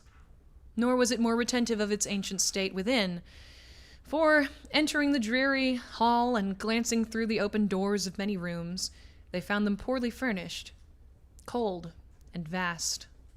There was an earthy savor in the air, a chilly bareness in the place, which associated itself somehow with too much getting up by candlelight and not too much to eat. They went, the ghost and Scrooge, across the hall to a door at the back of the house. It opened before them and disclosed a long, bare, melancholy room, made barer still by lines of plain deal forms and desks. At one of these, a lonely boy was reading near a feeble fire, and Scrooge sat down upon a form and wept to see his poor, forgotten self as he used to be. Not a latent echo in the house, not a squeak and scuffle from the mice behind the paneling, not a drip from the half-thawed waterspout in the dull yard behind, not a sigh among the leafless boughs of one despondent poplar, not the idle swinging of an empty storehouse door, no, not a clicking in the fire, but fell upon the heart of Scrooge with a softening influence, and gave freer passage to his tears. The spirit touched him on the arm, and pointed to his younger self, intent upon his reading. Suddenly, a man in foreign garments, wonderfully real and distinct to look at, stood outside the window, with an axe stuck to his belt, and leading by the bridle an ass laden with wood. "Why, it's Ali Baba!" Scrooge exclaimed in ecstasy. "It's dear old honest Ali Baba! Yes, I know! One Christmas time, when yonder solitary child was left here all alone, he did come. For the first time, just like that. Poor boy! And Valentine!" said Scrooge. "And his wild brother Orson! There they go! And what's his name, who was put down in his drawers, asleep at the gate of Damascus? Don't you see him? And the Sultan's groom turned upside down by the genie. There he is upon his head. Serve him right. I'm glad of it. What business had he to be married to the princess?" To hear Scrooge expending all the earnestness of his nature on such subjects in a most extraordinary voice between laughing and crying, and to see his heightened and excited face, would have been a surprise to his business friends in the city, indeed. "There's the parrot!" cried Scrooge. "Green body and yellow tail, with a thing like a lettuce growing up the top of his head. There he is! Poor Robinson Crusoe, he called him when he came home again after sailing round the island. Poor Robinson Crusoe! Where have you been, Robinson Crusoe?" The man thought he was dreaming, but he wasn't. It was the parrot, you know. There goes Friday, running for his life to the little creek. "Hello! Whoop! Hello!" Then, with a rapidity of transition very foreign to his usual character, he said, in pity for his former self, "Poor boy," and cried again. "I wish," Scrooge muttered, putting his hand in his pocket and looking about him after drying his eyes with his cuff. "But it's too late now." "What is the matter?" asked the spirit. "Nothing," said Scrooge. "Nothing. There was a boy singing a Christmas carol at my door last night. I should like to have given him something, that's all." The ghost smiled thoughtfully and waved its hand, saying as it did so, "Let us see another Christmas." Scrooge's former self grew larger at the words, and the room became a little darker and more dirty. The panels shrunk, the windows cracked, fragments of plaster fell out of the ceiling, and the naked lathes were shown instead. But how all this was brought about, Scrooge knew no more than you do. He only knew that it was quite correct, that everything had happened so. That there he was, alone again, when all the other boys had gone home for the jolly holidays. He was not reading now, but walking up and down despairingly. Scrooge looked at the ghost, and with a mournful shaking of his head, glanced anxiously toward the door. It opened, and a little girl, much younger than the boy, came darting in, and putting her arms about his neck and often kissing him, addressed him as her dear, dear brother. "I have come to bring you home, dear brother," said the child, clapping her tiny hands and bending down to laugh. "To bring you home, home, home." "Home, little Fan?" returned the boy. "Yes," said the child, brimful of glee. "Home for good and all, home for ever and ever. Father is so much kinder than he used to be. That home's like heaven. He spoke so gently to me one dear night when I was going to bed that I was not afraid to ask him once more if you might come home. And he said, yes, you should, and sent me in a coach to bring you. And you're to be a man," said the child, opening her eyes, "and are never to come back here. But first, we're to be together all the Christmas long and have the merriest time in all the world." "You are quite a woman, little Fan," exclaimed the boy. She clapped her hands and laughed, and tried to touch his head, but being too little, laughed again, and stood on tiptoe to embrace him. and she began to drag him in her childish eagerness toward the door, and he, nothing loath to go, accompanied her. A terrible voice in the hall cried, "Bring down Master Scrooge's box there!" And in the hall appeared the schoolmaster himself, who glared on Master Scrooge with a ferocious condescension and threw him into a dreadful state of mind by shaking hands with him. He then conveyed him and his sister into the veriest old well of a shivering best parlor that was ever seen, where the maps on the wall and the celestial and terrestrial globes in the windows were waxy with cold. Here he produced a decanter of curiously light wine and a block of curiously heavy cake, and administered installments of those dainties to the young people, at the same time sending out a meager servant to offer a glass of something to the postboy, who answered that he thanked the gentleman, but if it was the same tap as he had tasted before, he had rather not. Master Scrooge's trunk being by this time tied on top of the chaise, the children bade the schoolmaster goodbye right willingly, and getting into it, drove gaily down the garden sweep, the quick wheels dashing the hoarfrost and snow from off the dark leaves of the evergreens like spray. "Always a delicate creature, whom a breath might have withered," said the ghost, "but she had a large heart." "So she had," cried Scrooge. "You're right. I will not gainsay it, spirit. God forbid!" "She died a woman," said the ghost, "and had, as I think, children." "One child," Scrooge returned. "True," said the ghost. "Your nephew." Scrooge seemed uneasy in his mind and answered briefly, "Yes." Although they had but that moment left the school behind them, they were now in the busy thoroughfares of a city, where shadowy passengers passed and repassed, where shadowy carts and coaches battled for the way, and all the strife and tumult of a real city were. It was made plain enough by the dressing of the shops that here, too, it was Christmas time again. But it was evening, and the streets were lighted up. The ghost stopped at a certain warehouse door and asked Scrooge if he knew it. "Know it?" said Scrooge. "Was I apprenticed here?" They went in. At the sight of an old gentleman in a Welsh wig, sitting behind such a high desk that if he had been 2 inches taller he must have knocked his head against the ceiling, Scrooge cried in great excitement, "Why, it's old Fezziwig! Bless his heart, it's Fezziwig alive again!" Old Fezziwig laid down his pen and looked up at the clock, which pointed to the hour of 7. He rubbed his hands, adjusted his capacious waistcoat, laughed all over himself, from his shoes to his organ of benevolence, and called out in a comfortable, oily, rich, fat, jovial voice, "Yo-ho there, Ebenezer! Yo-ho, Dick!" Scrooge's former self, now a grown young man, came briskly in, accompanied by his fellow prentice. "Dick Wilkins, to be sure," said Scrooge to the ghost. "Bless me, yes, there he is. He was very much attached to me, was Dick. Poor Dick, dear, dear." "Yo-ho, my boys," said Fezziwig. "No more work tonight. Christmas Eve, Dick. Christmas, Ebenezer. Let's have the shutters up," cried old Fezziwig with a sharp clap of his hands, "before a man can say Jack Robinson." You wouldn't believe how those two fellows went at it. They charged into the streets with the shutters. 1, 2, 3, had 'em up in their places. 4, 5, 6, barred 'em and pinned 'em. 7, 8, 9, and came back before you could have got to 12, panting like racehorses. "Hilly-ho!" cried old Fezziwig, skipping down from the high desk with wonderful agility. "Clear away, my lads. Let's have lots of room here. Hilly-ho, Dick! Cheer up, Ebenezer!" Clear away? There was nothing they wouldn't have cleared away, or couldn't have cleared away, with old Fezziwig looking on. It was done in a minute.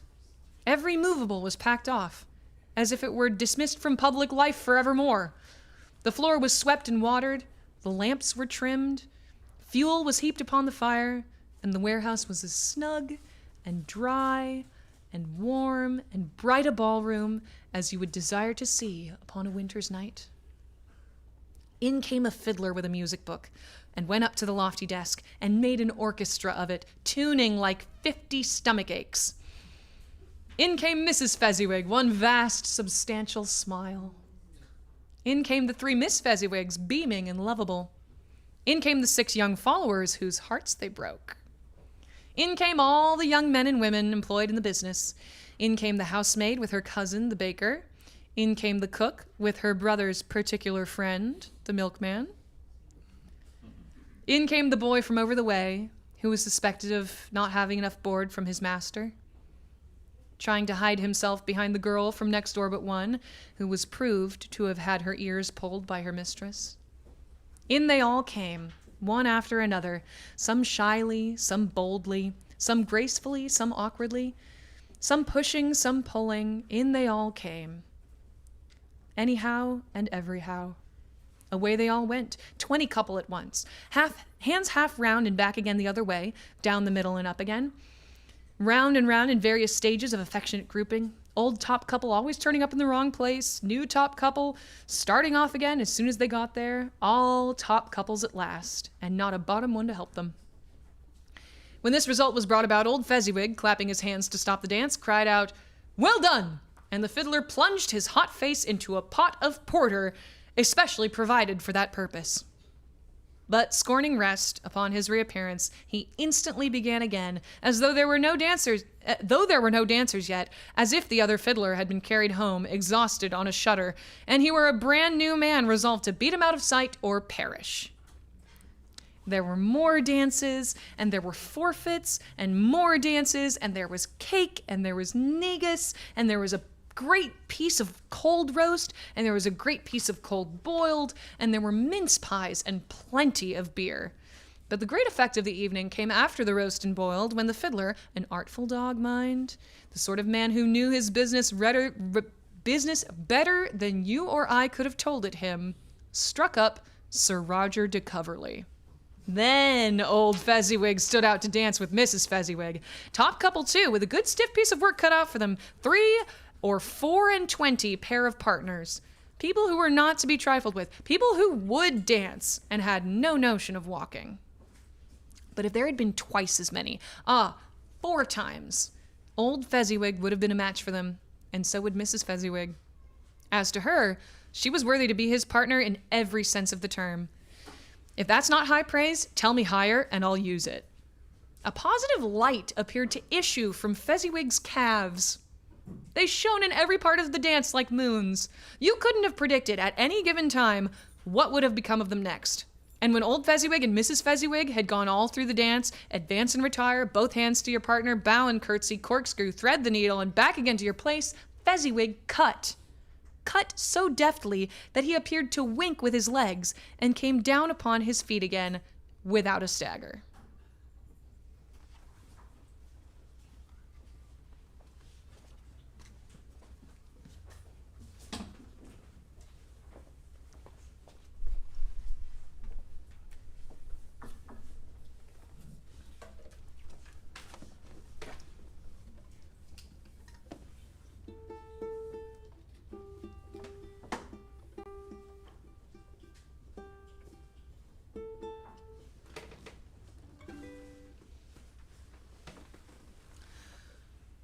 A warehouse door, and through it, familiar old warehouse floor. You knew it when you were a younger man, and braver, and given to understand a favor. The room's getting pleasanter and warmer, confusing your present with your former, for something is stirring in your chest and in the night.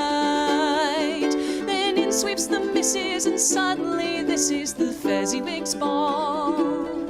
And there's music and laughter clear up to the rafters and filling the hall. And you can't help the feeling that there by the ceiling the fiddler has you in thrall. For as long as you hear it, you're here in the spirit of Fezziwigs Ball. A step and you are with them, as slowly you step into the rhythm. You find that you want a sense of motion and all of the consequent emotions. Smell of the roast, the pies, the fire, a smile from your host, your highs get higher. How can a heart beat any freer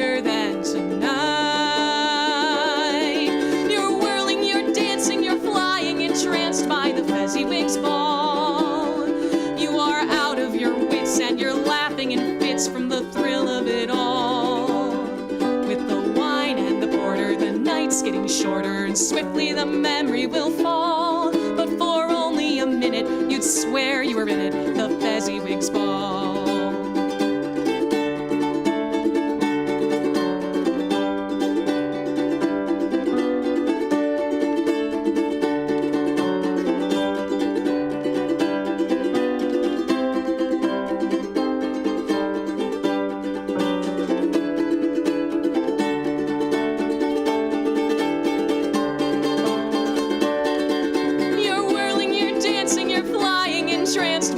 Fezziwigs Ball. You are out of your wits and you're laughing in fits from the thrill of it all. With the wine and the porter, the night's getting shorter and swiftly the memory will fall. But for only a minute, you'd swear you were in it, the Fezziwigs Ball. And you can't quite remember as bright a December since Fezziwigs Ball.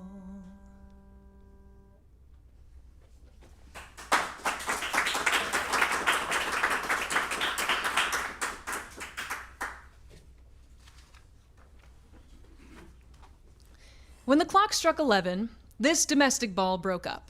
Mr. and Mrs. Fezziwig took their stations, one on either side of the door, and shaking hands with every person individually as he or she went out, wished him or her a Merry Christmas.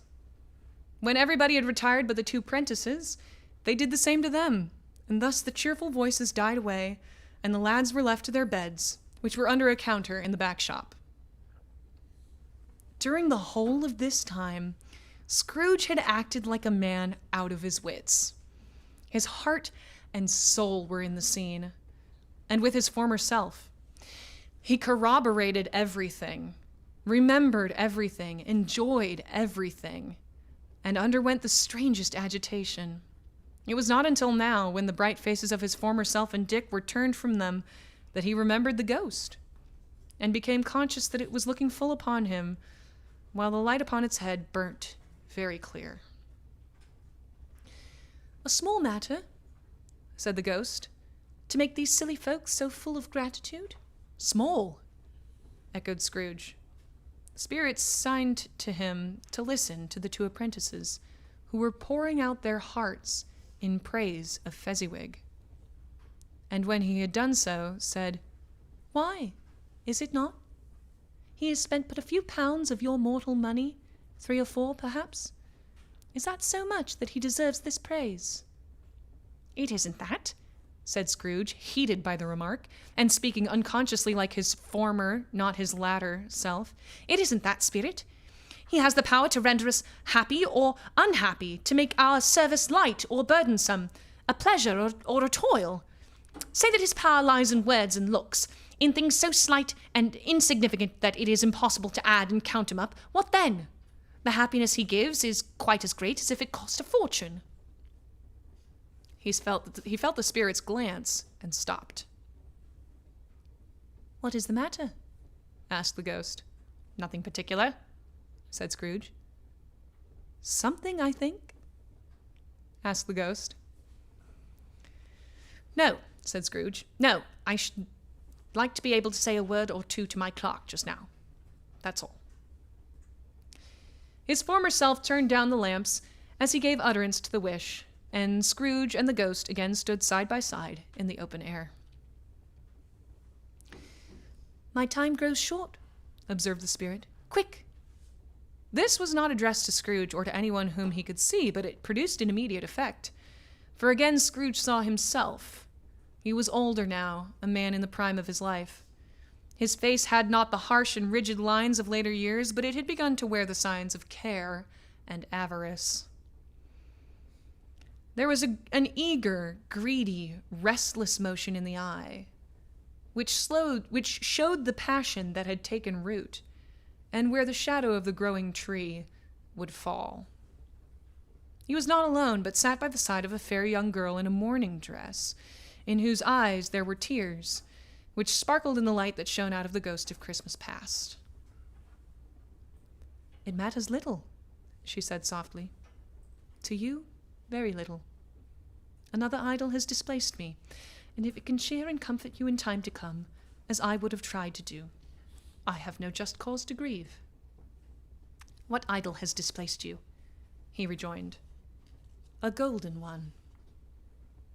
This is the even-handed dealing of the world, he said. There is nothing on which it is so hard as poverty, and there is nothing it professes to condemn with such severity as the pursuit of wealth. You fear the world too much, she answered gently. All your other hopes have merged into the hope of being beyond the chance of its sordid reproach. I have seen your nobler aspirations fall off one by one until the master passion, gain, engrosses you. Have I not?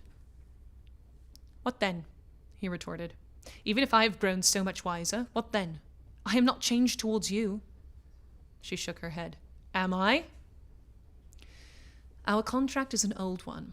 It was made when we were both poor and content to be so, until in good season we could improve our worldly fortune by our patient industry. You are changed.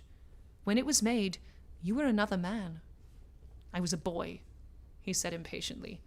Your own feeling tells you that you were not what you are, she returned. I am. That which promised happiness when we were one in heart is fraught with misery now that we are two. How often and how keenly I have thought of this, I will not say. It is enough that I have thought of it and can release you. Have I ever sought release? In words, no, never. In what then? In a changed nature, in an altered spirit, in another atmosphere of life, another hope as its great end. In everything that made my love of any worth or value in your sight. If this had never been between us, said the girl, looking mildly but with steadiness upon him, tell me, would you seek me out and try to win me now? Ah, no. He seemed to yield to the justice of this supposition in spite of himself. But he said with a struggle, You think not? I would gladly think otherwise if I could, she answered. Heaven knows, when I have learned a truth like this, I know how strong and irresistible it must be. But if you were free today, tomorrow, yesterday, can even I believe that you would choose a dowerless girl, you, who in your very confidence with her, weigh everything by gain? Or, choosing her, if for a moment you were false enough to your one guiding principle to do so, do I not know that your repentance and regret would surely follow? I do, and I release you, with a full heart for the love of him you once were. He was about to speak, but with her head turned from him, she resumed. You may, the memory of what has passed half makes me hope you will, have pain in this. A very, very brief time, and you will dismiss the recollection of it gladly, as an unprofitable dream, from which it happened well that you awoke.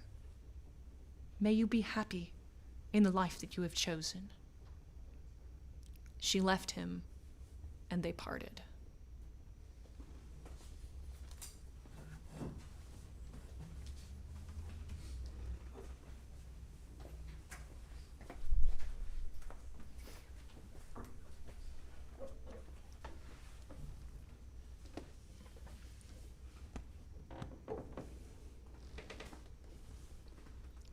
Scrooge, don't let her walk away. Don't wake in sweat on some future day. You've got a lot to atone for. Don't let this be something you're known for. Scrooge, what have you put her through? What kept her waiting in vain for you? She's here, she's standing before you. Don't forget, she used to adore you.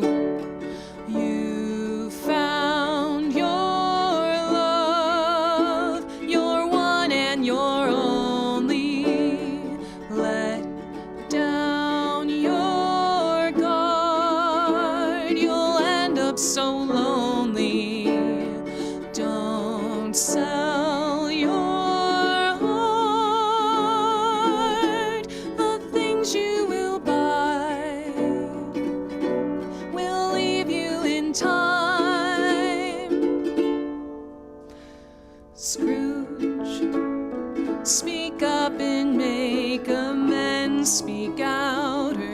how the story ends with you, a thief and a miser, her a ghost and sadder but wiser Scrooge. There in the depths of her there lives an aching for what you were, a tender longing to hold you, cry, forgive you, kiss and enfold you. You found your love, your one and your only. Let down your guard, you'll end up so lonely. Don't sell your heart, the things you will buy will leave you in time. Scrooge, you know these things are but shades of the past. You can't go back though you've seen it last. Just how you could have been better, don't you know you shouldn't have let her.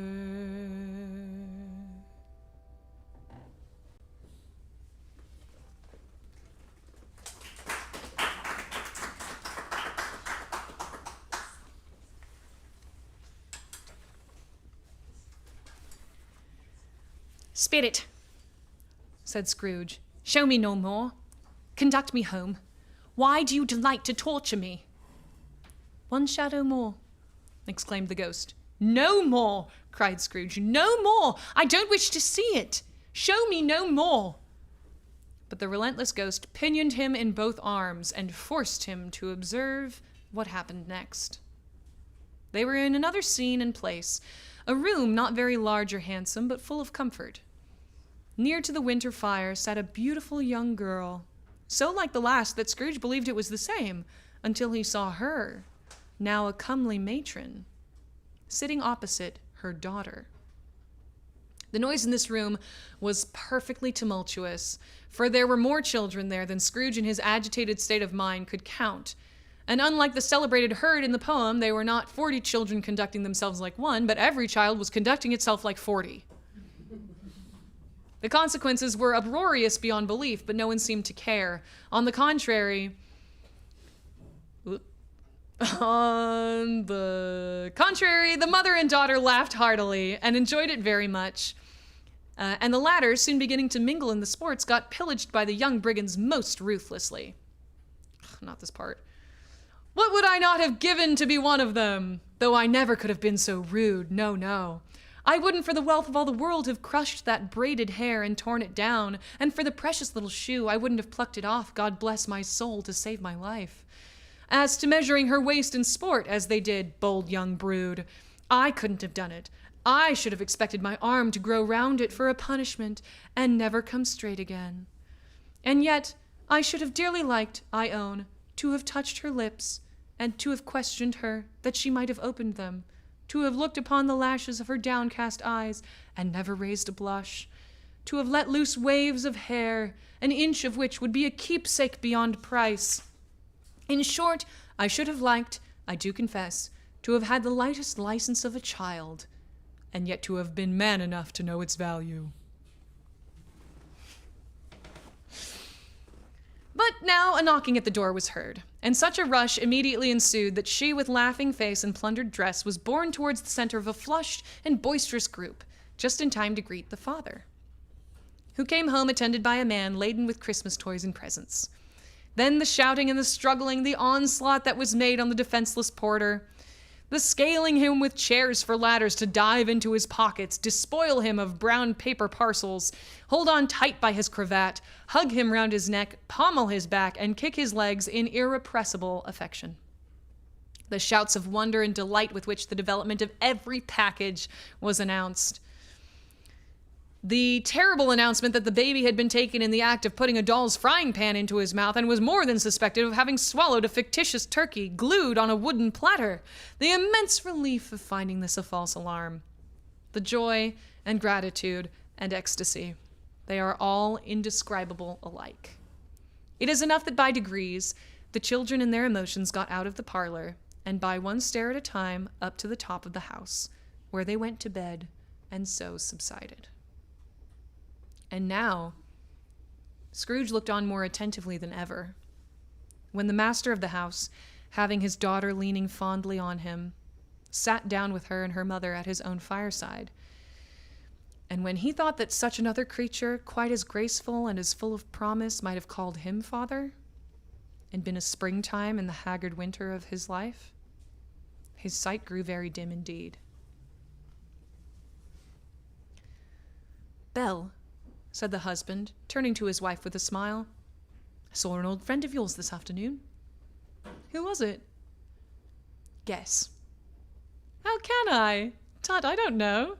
She added in the same breath, laughing as he laughed. Mr. Scrooge. Mr. Scrooge it was. I passed his office window, and as it was not shut up, and he had a candle inside, I could scarcely help seeing him. His partner lies upon the point of death, I hear, and there he sat alone. Quite alone in the world, I do believe. "Spirit," said Scrooge in a broken voice, "remove me from this place." "I told you these were the shadows of the things that have been," said the ghost. "That they are what they are, do not blame me." "Remove me!" Scrooge exclaimed. "I cannot bear it!" He turned upon the ghost, and seeing that it looked upon him with a face in which some strange way there were fragments of all the faces it had shown him, wrestled with it. "Leave me! Take me back! Haunt me no longer!" In the struggle, if that can be called a struggle in which the ghost, with no visible resistance on its own part, was undisturbed by any effect of its adversary, Scrooge observed that its light was burning high and bright, and dimly connecting that with its influence over him, he seized the extinguisher cap, and by a sudden action, pressed it down upon its head. The spirit dropped beneath it, so that the extinguisher covered its whole form. But though Scrooge pressed it down with all his force, he could not hide the light, which streamed from under it in an unbroken flood upon the ground. He was conscious of being exhausted and overcome by an irresistible drowsiness, and further of being in his own bedroom. He gave the cap a parting squeeze, in which his hand relaxed, and he had barely time to reel to bed before he sank into a heavy sleep. End of stave 2. Thank you. Luke, let us get an update on our donation campaign. We are at $1,035.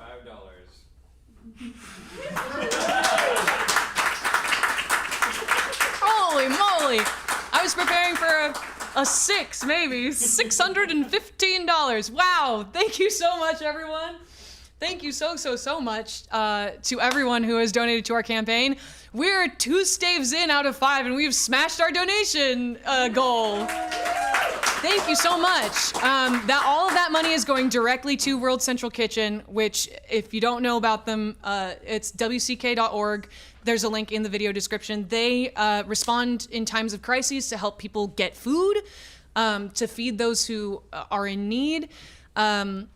Whenever I like to choose a different charity every year for All in One Night, so we can spread some good around. And whenever I'm choosing a charity, I like to choose something that has an impact on my community here in Los Angeles. And in addition to World Central Kitchen's work overseas and here in the United States, they helped respond to the Los Angeles wildfires that we had, the record-breaking wildfires that we had in January. Helped feed first responders and needy people who, some people lost everything. I mean, you can ask almost everybody in LA and they know somebody who was affected by those fires. I know people whose family members lost their homes, lost everything. And so I'm very, very grateful to be supporting this organization. I'm very grateful for your help. We gotta up the goal. We have to set a new donation goal. Thank you so much, everyone. Thank you so much, everyone who is here. 2,000, I love that idea. Let's do it. We are going to take a quick little, about 10-minute break. We'll come back with stave 3, and we'll keep on going, baby. Let's roll.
back, everybody. Welcome back.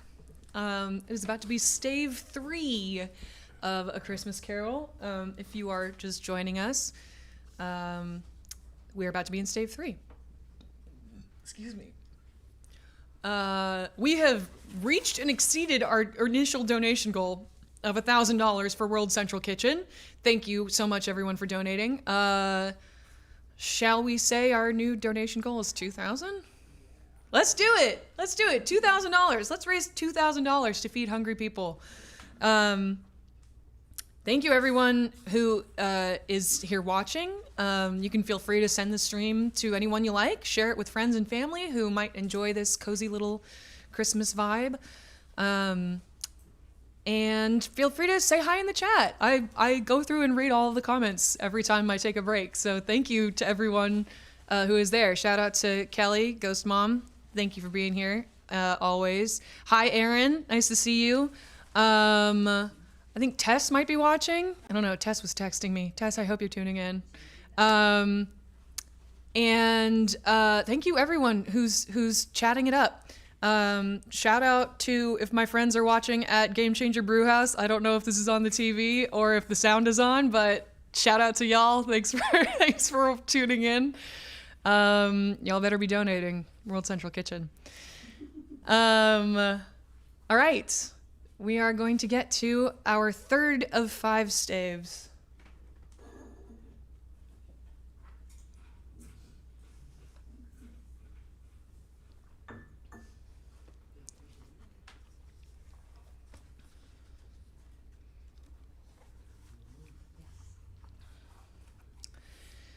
Stave 3, the second of the 3 spirits.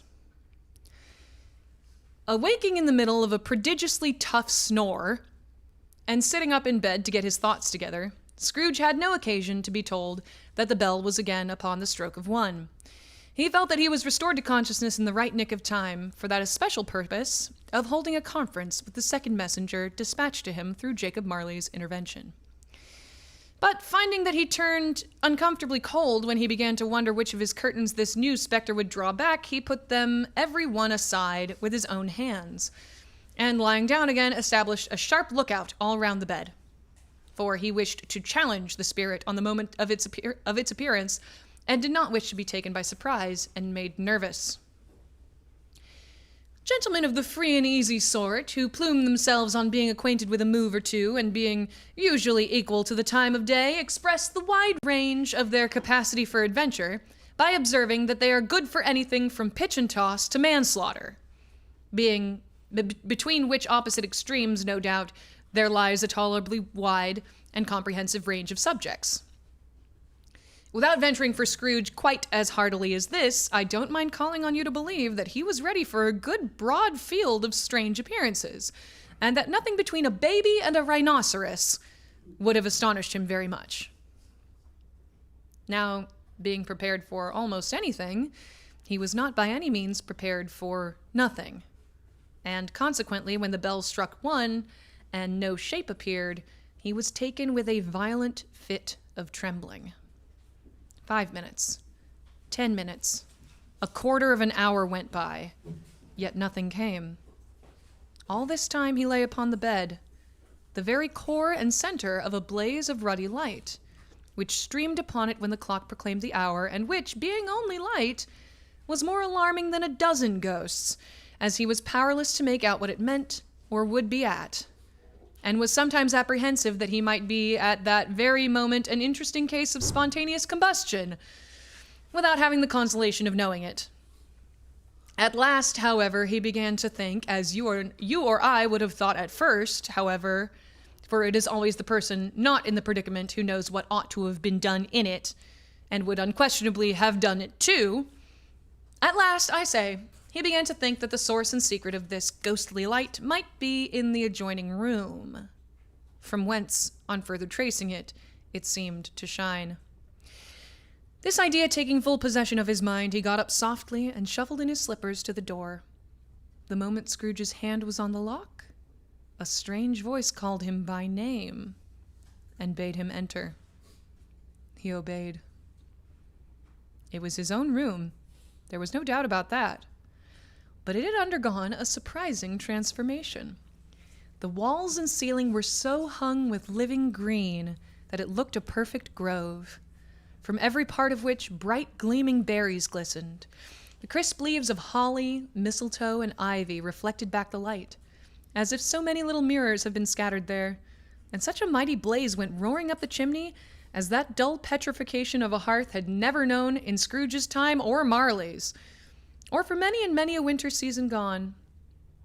Heaped up on the floor, to form a kind of throne, were turkeys, geese, game, poultry, brawn, great joints of meat, sucking pigs, long wreaths of sausages, mince pies, plum puddings, barrels of oysters, red-hot chestnuts, cherry-cheeked apples, juicy oranges, luscious pears, immense twelfth cakes, and seething bowls of punch that made the chamber dim with their delicious steam. In easy state upon this couch there sat a jolly giant, glorious to see, who bore a glowing torch, in shape not unlike Plenty's horn, and held it up, high up, to shed its light on Scrooge as he came peeping round the door. "Come in!" exclaimed the ghost. "Come in, and know me better, man."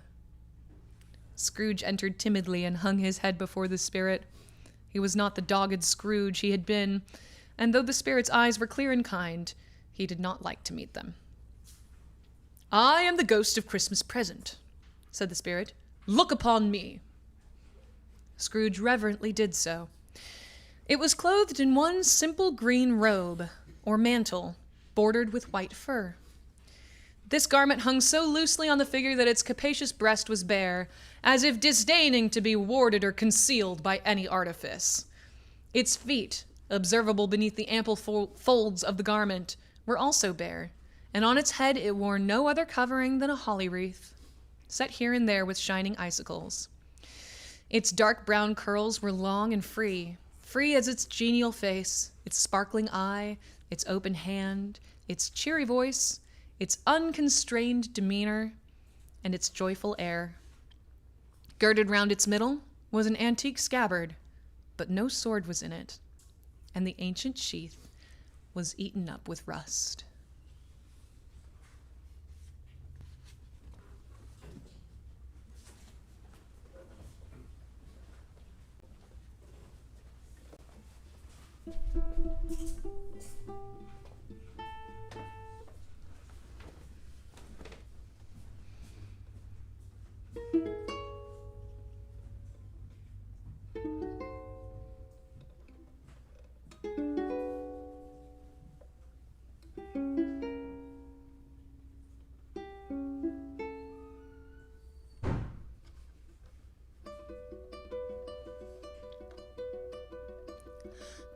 Come in and know me better. I dare say that you have never seen the like of me before.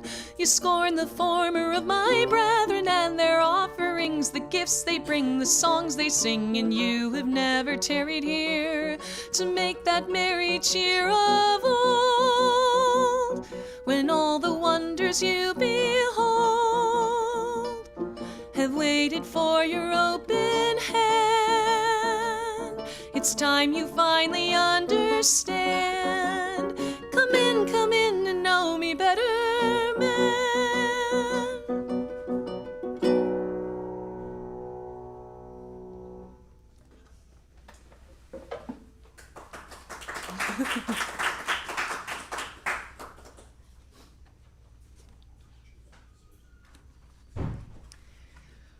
"You have never seen the like of me before," exclaimed the spirit. "Never," Scrooge made answer to it. "Have never walked forth with the younger members of my family, meaning, for I am very young, my elder brothers, born in these later years," pursued the phantom. "I don't think I have," said Scrooge. "I'm afraid I have not. Have you had many brothers, spirit?" "More than 1,800, said the ghost. "A tremendous family to provide for," muttered Scrooge. The ghost of Christmas Present rose. "Spirit," said Scrooge submissively, "conduct me where you will. I went forth last night on compulsion, and I learnt a lesson which is working now. Tonight, if you have aught to teach me, Let me profit by it. Touch my robe. Scrooge did as he was told and held it fast. Holly, mistletoe, red berries, ivy, turkeys, geese, game, poultry, brawn, meat, pigs, sausages, oysters, pies, puddings, fruit, and punch all vanished instantly. So did the room, the fire, the ruddy glow, the hour of night, and they stood in the city streets on Christmas morning, where, for the weather was severe, the people made a rough but brisk and not unpleasant kind of music, in scraping the snow from the pavement in front of their dwellings and from the tops of their houses, whence it was a mad delight to the boys to see it come plumping down in the road below and splitting into artificial little snowstorms. The house fronts looked black enough, and the windows blacker, contrasting with the smooth white sheet of snow upon the roofs, and with the dirtier snow upon the ground, which last deposit had been plowed up in deep furrows by the heavy wheels of carts and wagons, furrows that crossed and recrossed each other hundreds of times, where the great streets branched off and made intricate channels, hard to trace in the thick yellow mud and icy water. The sky was gloomy, and the shortest streets were choked up with a dingy mist, half thawed, half frozen, whose heavier particles descended in a shower of sooty atoms, as if all the chimneys in Great Britain had, by one consent, caught fire, and were blazing away to their dear heart's content.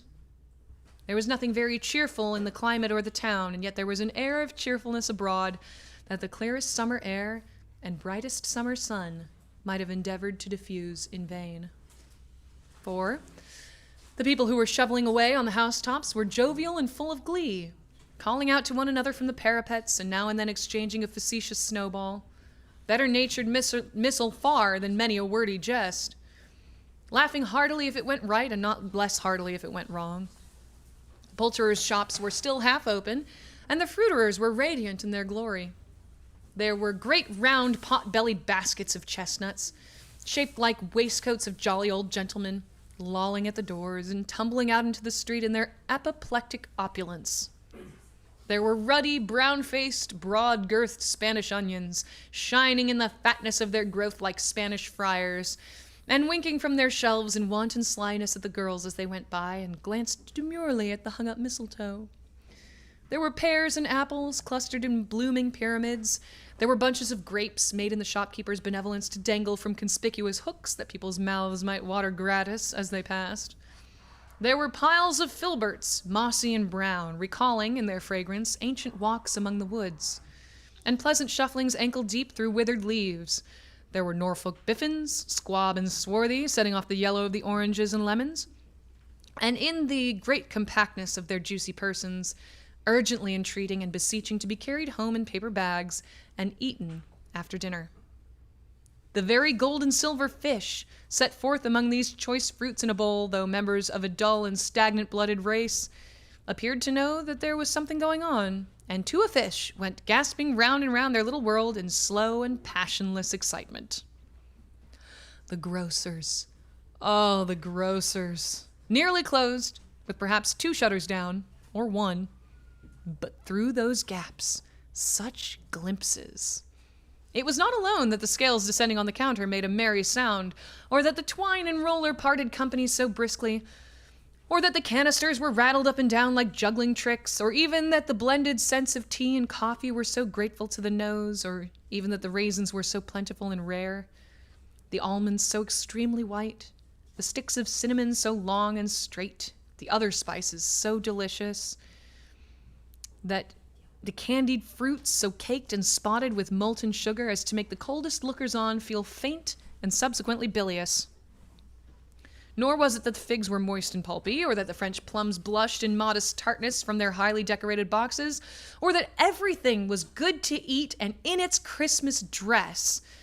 But the customers were all so hurried and so eager in the hopeful promise of the day that they tumbled up against each other at the door, crashing their wicker baskets wildly, and left their purchases upon the counter and came running back to fetch them and committed hundreds of the like mistakes in the best humor possible, while the grocer and his people were so frank and fresh that the polished hearts with which they fastened their aprons behind might have been their own, worn outside for general inspection and for Christmas daws to peck at if they chose.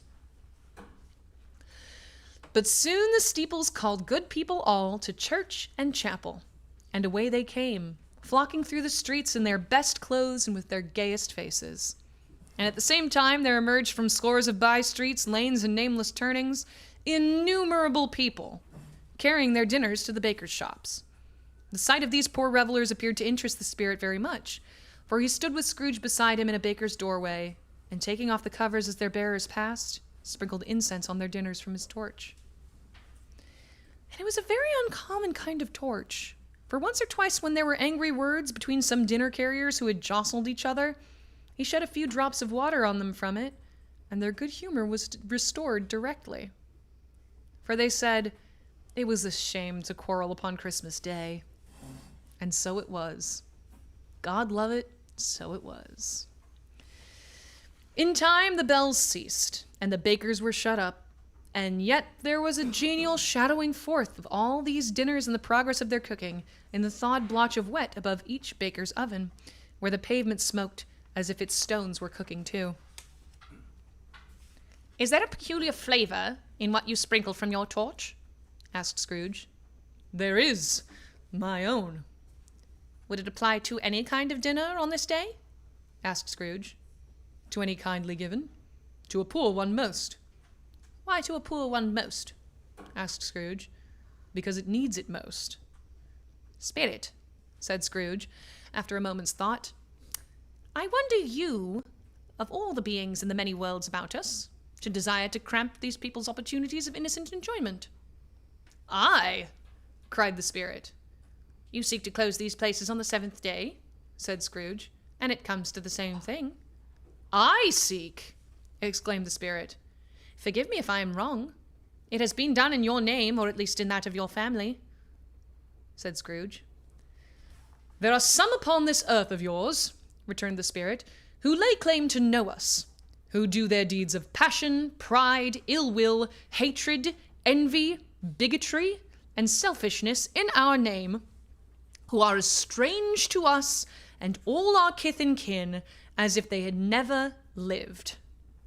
Remember that, and charge their doings on themselves, not us." Scrooge promised that he would, and they went on, invisible, as they had been before, into the suburbs of the town. It was a remarkable quality of the ghost, which Scrooge had observed at the baker's, that notwithstanding his gigantic size, he could accommodate himself to any place with ease, and that he stood beneath a low roof quite as gracefully and like a supernatural creature as it was possible he could have done in any lofty hall. And perhaps it was the pleasure the good spirit had in showing off this power of his, or else it was his own kind, generous, hearty nature, and his sympathy with all poor men, that led him straight to Scrooge's clerk's, for there he went, and took Scrooge with him, holding to his robe, and on the threshold of the door the spirit smiled and stopped to bless Bob Cratchit's dwelling with the sprinkling of his torch. Think of that. Bob had but 15 bob a week himself. He pocketed on Saturdays but 15 copies of his Christian name, and yet the ghost of Christmas present blessed his 4-roomed house. Then up rose Mrs. Cratchit, Cratchit's wife, dressed out but poorly in a twice-turned gown, but brave in ribbons, which are cheap and make a goodly show for 6pence. And she laid the cloth, assisted by Belinda Cratchit, second of her daughters, also brave in ribbons, while Master Peter Cratchit plunged a fork into the saucepan of potatoes, and getting the corners of his monstrous shirt collar, Bob's private property, conferred upon his son and heir in honor of the day, into his mouth, rejoiced to find himself so gallantly attired, and yearned to show his linen in the fashionable parks. And now 2 smaller Cratchits, boy and girl, came tearing in, screaming that outside the baker's they had smelt the goose and known it for their own, and basking in luxurious thoughts of sage and onion. These young Cratchits danced about the table and exalted Master Peter Cratchit to the skies, while he, not proud, although his collars nearly choked him, blew the fire, until the slow potatoes bubbling up knocked loudly at the saucepan lid to be let out and peeled.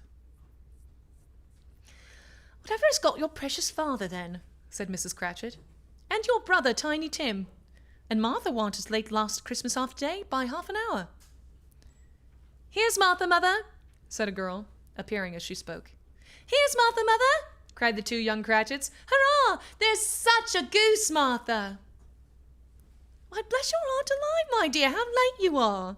said Mrs. Cratchit, kissing her a dozen times and taking off her shawl and bonnet for her with officious zeal. "We had a deal of work to finish up last night," replied the girl, "and had to clear away this morning, Mother." "Well, never you mind so long as you are come," said Mrs. Cratchit. "Sit ye down before the fire, my dear, and have a warm, Lord bless ye." "No, no, there's father coming," cried the two young Cratchits, who were everywhere at once. "Hide, Martha, hide!" So Martha hid herself, and in came little Bob, the father, with at least 3 feet of comforter, exclusive of the fringe, hanging down before him, and his threadbare clothes darned up and brushed to look seasonable, and Tiny Tim upon his shoulder. Alas for Tiny Tim, he bore a little crutch, and had his limbs supported by an iron frame. "Why, where's our Martha?" cried Bob Cratchit, looking round. "Not coming," said Mrs. Cratchit.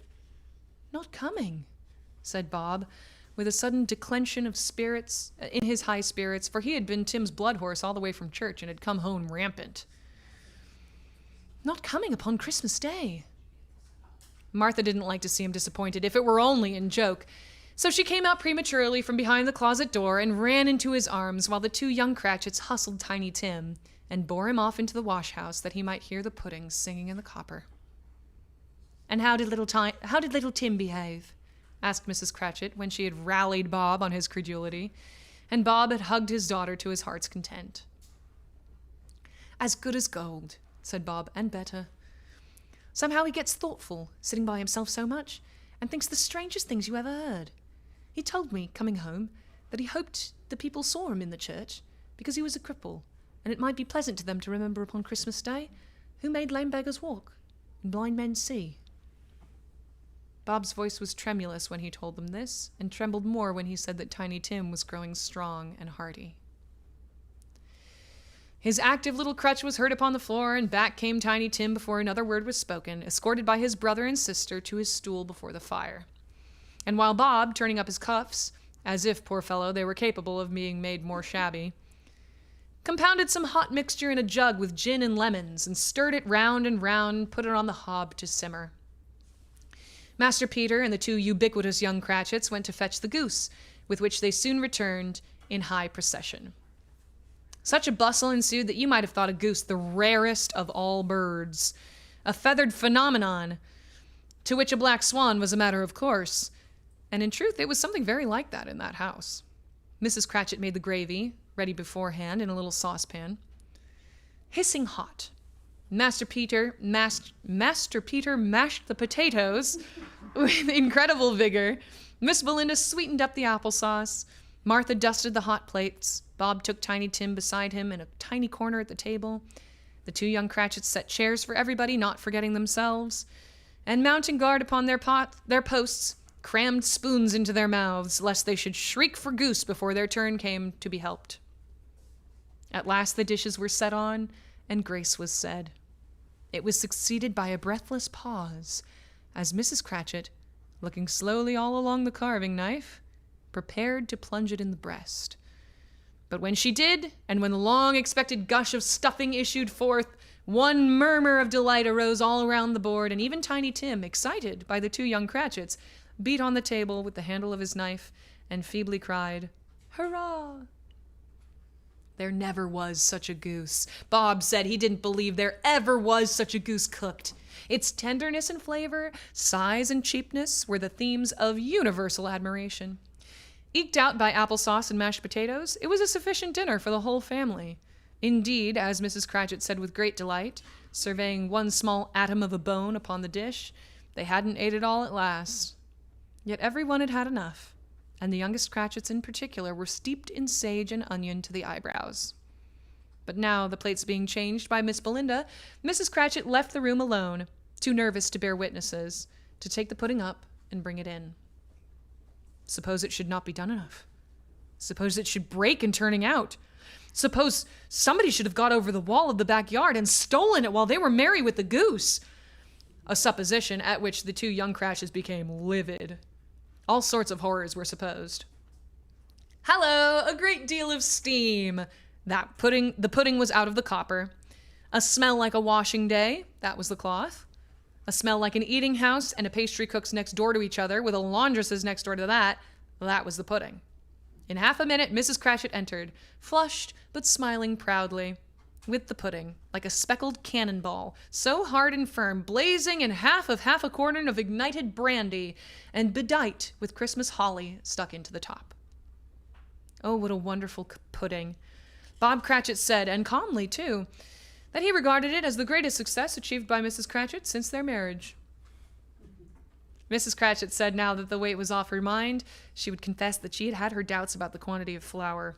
Everybody had something to say about it, but nobody said or thought it was at all a small pudding for a large family. It would have been flat heresy to do so. Any Cratchit would have blushed to hint at such a thing. At last the dinner was all done. The cloth was cleared, the hearth swept, and the fire made up. The compound in the jug being tasted and considered perfect, apples and oranges were put upon the table, and a shovelful of chestnuts on the fire. Then all the Cratchit family drew round the hearth in what Bob Cratchit called a circle, meaning half a one, and at Bob Cratchit's elbow stood the family display of glass, 2 tumblers, and a custard cup without a handle. These held the hot stuff from the jug, however, as well as golden goblets would have done, and Bob served it out with beaming looks, while the chestnuts on the fire sputtered and cracked noisily. Then Bob proposed, "A Merry Christmas to us all, my dears. God bless us," which all the family re-echoed. "God bless us, everyone," said Tiny Tim, the last of all. He sat very close to his father's side upon his little stool. Bob held his withered little hand in his as if he loved the child and wished to keep him by his side and dreaded that he might be taken from him. "Spirit," said Scrooge, with an interest he had never felt before, "tell me if Tiny Tim will live." "I see a vacant seat," replied the ghost, "in the poor chimney corner, and a crutch without an owner, carefully preserved. If these shadows remain unaltered by the future, the child will die." "No, no," said Scrooge. "Oh, no, kind spirit, say he will be spared." "If these shadows remain unaltered by the future, none other of my race," returned the ghost, "will find him here. What then? If he be like to die, he had better do it, and decrease the surplus population." Scrooge hung his head to hear his own words quoted by the spirit, and was overcome with penitence and grief. "Man," said the ghost, "if man you be in heart, not adamant, forbear that wicked cant till you have discovered what the surplus is, and where it is. Will you decide what men shall live, what men shall die? It may be that in the sight of heaven, you are more worthless and less fit to live than millions like this poor man's child. O God, to hear the insect on the leaf pronouncing on the too much life among his hungry brothers in the dust." Scrooge bent before the ghost's rebuke, and trembling cast his eyes upon the ground, but he raised them speedily on hearing his own name. "Mr. Scrooge," said Bob, "I'll give you Mr. Scrooge, the founder of the feast." "The founder of the feast, indeed," cried Mrs. Cratchit, reddening. "I wish I had him here. I'd give him a piece of my mind to feast upon, and I hope he'd have a good appetite for it." "My dear," said Bob, "the children, Christmas Day." "It should be Christmas Day, I'm sure," said she, "on which one drinks the health of such an odious, stingy, hard, unfeeling man as Mr. Scrooge. You know he is, Robert. Nobody knows it better than you do, poor fellow." "My dear," was Bob's mild answer, "Christmas Day." "I'll drink his health for your sake and the day's," said Mrs. Cratchit, "not for his. Long life to him. A Merry Christmas and a Happy New Year. He'll be very merry and very happy, I have no doubt." The children drank the toast after her. It was the first of their proceedings, which had no heartiness. Tiny Tim drank it last of all, but he didn't care 2 pence for it. Scrooge was the ogre of the family. The mention of his name cast a dark shadow on the party, which was not dispelled for full 5 minutes. After it had passed away, they were 10 times merrier than before, for the mere relief of Scrooge the Baleful being done with. Bob Cratchit told them how he had a situation in his eye for Master Peter, which would bring in, if obtained, full 5 and 6pence weekly. The 2 young Cratchits laughed tremendously at the idea of Peter's being a man of business, and Peter himself looked thoughtfully at the fire from between his collars, as if he were deliberating what particular investments he should favor when he came into the receipt of that bewildering income. Martha, who was a poor apprentice at a milliner's, then told them what kind of work she had to do, and how many hours she worked at a stretch, and how she meant to lie abed tomorrow morning for a good long rest, tomorrow being a holiday she passed at home, and how she had seen a countess and a lord some days before, and how the lord was much about as tall as Peter, at which Peter pulled up his collars so high that you couldn't have seen his head if you had been there. All this time the chestnuts and the jug went round, and by they had a song about a lost child traveling in the snow from Tiny Tim, who had a plaintive little voice and sang it very well indeed. There was nothing of high mark in this. They were not a handsome family. They were not well dressed. Their shoes were far from being waterproof. Their clothes were scanty. And Peter might have known, and very likely did, the inside of a pawnbroker's. But they were happy, grateful, pleased with one another, and contented with the time.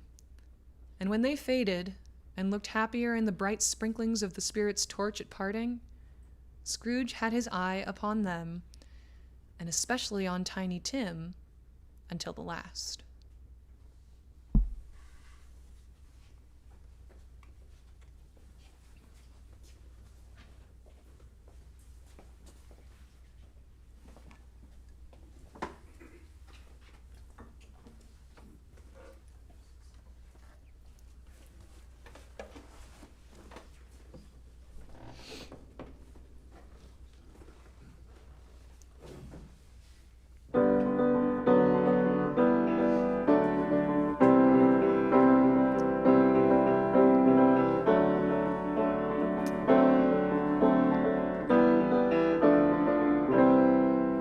The streets of the city, the snow and the soot showered down,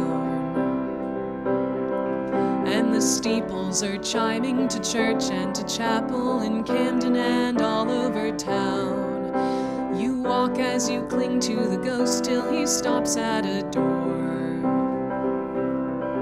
and you're trying to learn why he pours out his torch on a dwelling so desperately poor. Soon you cross the threshold to what's this house to do with you? A mother lays a cloth, a son sits by a fire, 2 daughters rush about, 2 children scream and shout. Then in comes a fellow you know, for you see every day. It's Crotchet, no Cratchit, his wife calls him Robert, but never have you seen him so gay. They kid him and kiss him, they chatter and cheer him so much. Then he sets down the boy from his shoulder, who bounces away on a small wooden crutch. 15 shillings 7 days. What's the sacrifice he pays? You watch the boy's delight as all admire the goose. He waits in breathless pause. He bursts into applause. They share down to the bone. The crutch lays by the hearth. They pray thy will be done. God bless us everyone. Sing, Tim. Give us a song, Tim. Oh, sing, sing, Tiny Tim.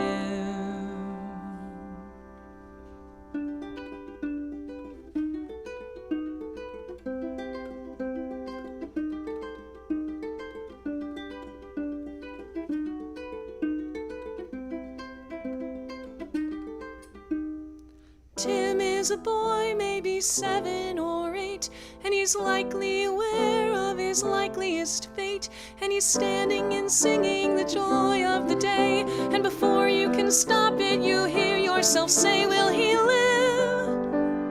Tell me if he will live. And you beg for the boy to be spared, though you never have cared. You are feeling so. But Scrooge, if he's going to die, why doesn't he do it? Why doesn't he do it? Why doesn't he do it? Why doesn't he do it? Why doesn't he do it?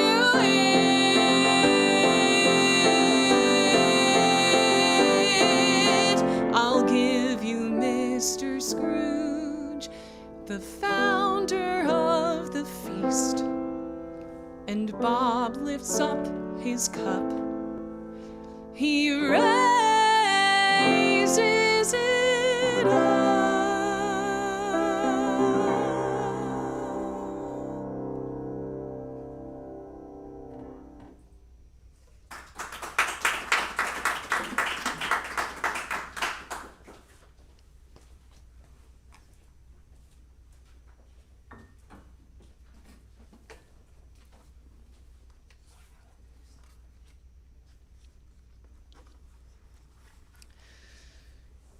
By this time, it was getting dark and snowing pretty heavily, and as Scrooge and the spirit went along the streets, the brightness of the roaring fires in kitchens, parlors, and all sorts of rooms was wonderful. Here, the flickering of the blaze showed preparations for a cozy dinner, with hot plates baking through and through before the fire, and deep red curtains ready to be drawn to shut out cold and darkness. There, all the children of the house were running out into the snow to meet their married sisters, brothers, cousins, uncles, aunts, and be the first to greet them. Here again were shadows on the window blind of guests assembling, and there, a group of handsome girls, all hooded and fur-booted, and all chattering at once, tripped lightly off to some near neighbor's house, where, woe upon the single man who saw them enter. Artful witches, well they knew it, in a glow.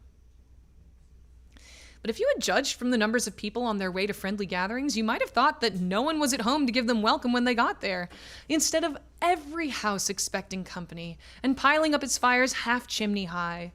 Blessings on it, how the ghost exulted, how it bared its breadth of breast and opened its capacious palm and floated on, outpouring with a generous hand its bright and harmless mirth on everything within its reach. The very lamplighter who ran on before, dotting the dusky street with specks of light, and who was dressed to spend the evening somewhere, laughed out loudly as the spirit passed, though little kenned the lamplighter that he had any company but Christmas. And now, without a word of warning from the ghost, they stood upon a bleak and desert moor, where monstrous masses of rude stone were cast about, as though it were the burial place of giants, and water spread itself wheresoever it listed, or would have done so but for the frost that held it prisoner. And nothing grew but moss and furze and coarse, rank grass. Down in the west, the setting sun had left a streak of fiery red, which glared upon the desolation for an instant, like a sullen eye, and frowning lower, lower, lower yet, was lost in the thick gloom of darkest night. "What place is this?" asked Scrooge. "A place where miners live, who labor in the bowels of the earth," returned the spirit. "But they know me. See." A light shone from the window of a hut, and swiftly they advanced towards it. Passing through the wall of mud and stone, they found a cheerful company assembled round a glowing fire. An old man and woman, with their children and their children's children, and another generation beyond that, all decked out gaily in their holiday attire. The old man, in a voice that seldom rose above the howling of the wind upon the barren waste, was singing them a Christmas song. It had been a very old song when he was a boy, and from their voices the old man got quite blithe and loud, and so surely as they stopped, his vigor sank again. The spirit did not tarry here, but bade Scrooge hold his robe, and passing on above the moor, sped whither? Not to sea. To sea. To Scrooge's horror, looking back, he saw the last of the land, a frightful range of rocks behind them, and his ears were deafened by the thundering of water as it rolled and roared and raged among the dreadful caverns it had worn and fiercely tried to undermine the earth. But built upon a dismal reef of sunken rocks, some league or so from shore, on which the waters chafed and dashed, the wild year through, there stood a solitary lighthouse. Great heaps of seaweed clung to its base, and storm birds, born of the wind, one might suppose, as seaweed of the water, rose and fell about it, like the waves they skimmed. But even here, 2 men who watched the light had made a fire, that through the loophole in the thick stone wall shed out a ray of brightness on the awful sea. Joining their horny hands over the rough table at which they sat, they wished each other Merry Christmas in their can of grog. And one of them, the elder too, with his face all damaged and scarred with hard weather, as the figurehead of an old ship might be, struck up a sturdy song that was like a gale in itself. Again the ghost sped on, above the black and heaving sea, on, until, being far away, as he told Scrooge, from any shore, they lighted on a ship. They stood beside the helmsman at the wheel, the lookout in the bow, the officers who had the watch, dark, ghostly figures in their several stations. But every man among them hummed a Christmas tune, or had a Christmas thought, or spoke below his breath to his companion of some bygone Christmas day, with homeward hopes belonging to it. And every man on board, waking or sleeping, good or bad, had a kinder word for another on that day than on any day in the year, and had shared to some extent in its festivities, and had remembered those he cared for at a distance, and had known that they delighted to remember him. It was a great surprise to Scrooge, while listening to the moaning of the wind, and thinking what a solemn thing it was to move on through the lonely darkness over an unknown abyss, whose depths were secrets as profound as death. It was a great surprise to Scrooge, while thus engaged, to hear a hearty laugh. It was a much greater surprise to Scrooge to recognize it as his own nephew's, and to find himself in a bright, dry, gleaming room, with the spirit standing smiling by his side, and looking at that same nephew with an approving affability. Laughed Scrooge's nephew. If you should happen by any unlikely chance to know a man more blessed in a laugh than Scrooge's nephew, all I can say is, I should like to know him too. Introduce him to me, and I'll cultivate his acquaintance. It is a fair, even-handed, noble adjustment of things, that while there is infection and disease and sorrow, there is nothing in the world so irresistibly contagious as laughter and good humor. When Scrooge's nephew laughed in this way, holding his sides, rolling his head, and twisting his face into the most extravagant contortions, Scrooge's niece, by marriage, laughed as heartily as he. And their assembled friends, being not a bit behind, roared out lustily. He said that Christmas was a humbug, as I live, cried Scrooge's nephew. He believed it, too. More shame for him, Fred, said Scrooge's niece indignantly. Bless those women, they never do anything by halves. They are always in earnest. She was very pretty, exceedingly pretty, with a dimpled, surprised-looking capital face, a ripe little mouth that seemed made to be kissed, as it no doubt was, all kinds of good little dots about her chin that melted into one another when she laughed, and the sunniest pair of eyes you ever saw in any little creature's head. Altogether, she was what you would have called provoking, you know, but satisfactory, too. Oh, perfectly satisfactory.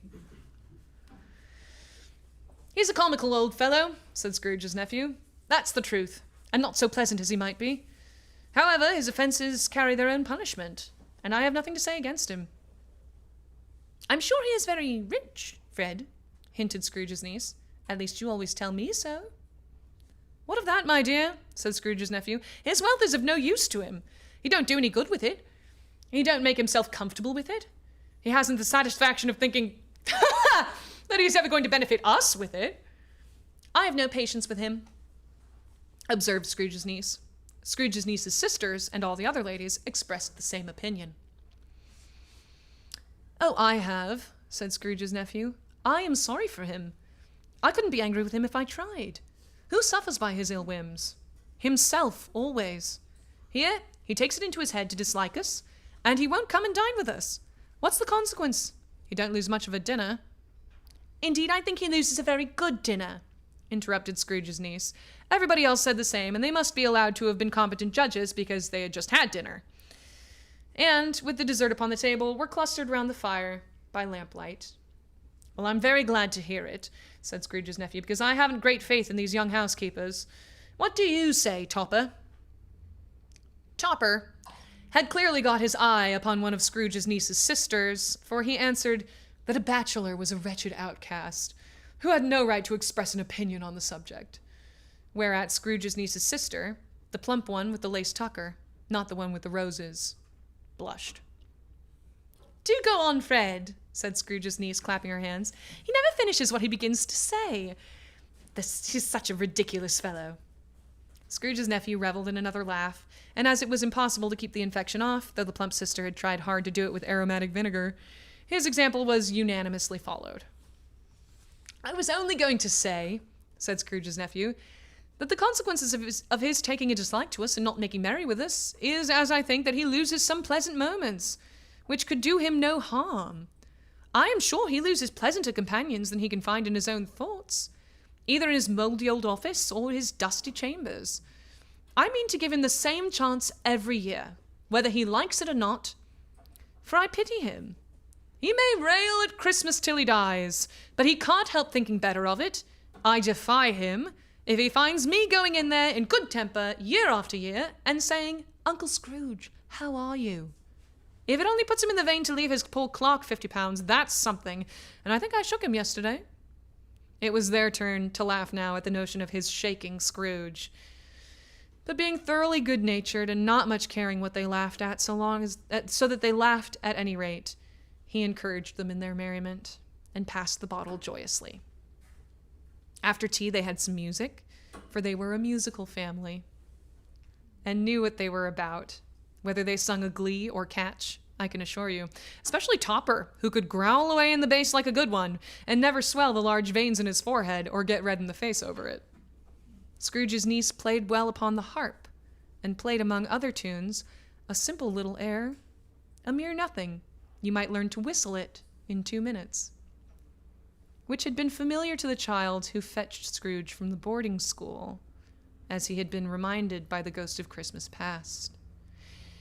When this strain of music sounded, all the things that the ghost had shown him came upon his mind. He softened more and more, and thought that if he could have listened to it often, years ago, he might have cultivated the kindnesses of life for his own happiness with his own hands, without resorting to the sexton's spade that buried Jacob Marley.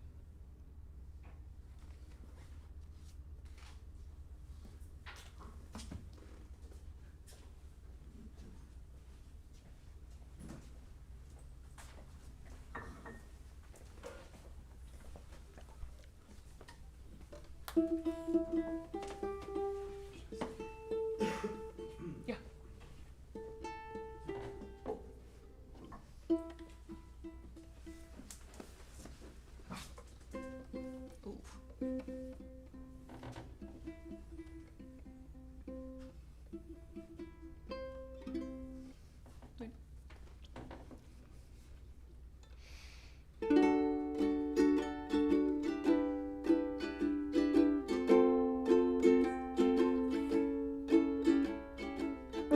Fred has a laugh that catches like fire, so why does his face cause you pain? His wife has a face like a rose in bloom, so why does her laugh sound like rain? It's a wonderful party with dinner and games, with the lamps all aglow, the logs aflame. It's a fine celebration with family and friends, joy and laughter, so what are you after? Fred talks of you, his only kin, inviting you year after year. He has a happy, hopeful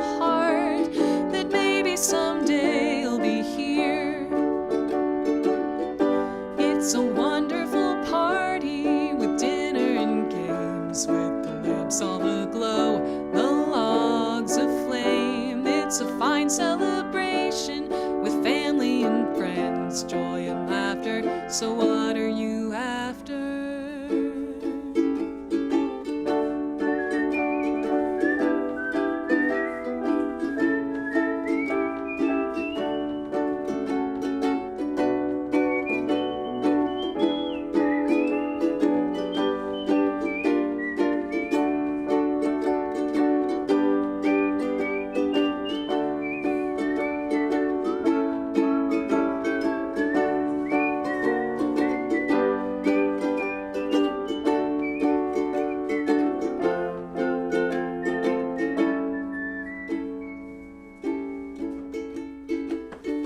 20 voices sing at once, till your niece takes harp in hand. She plays an air your sister knew, and suddenly you understand. It's a wonderful party with dinner and games, with the lamps all aglow, the logs aflame. It's a fine celebration with family and friends. She would love it, you know she would love it.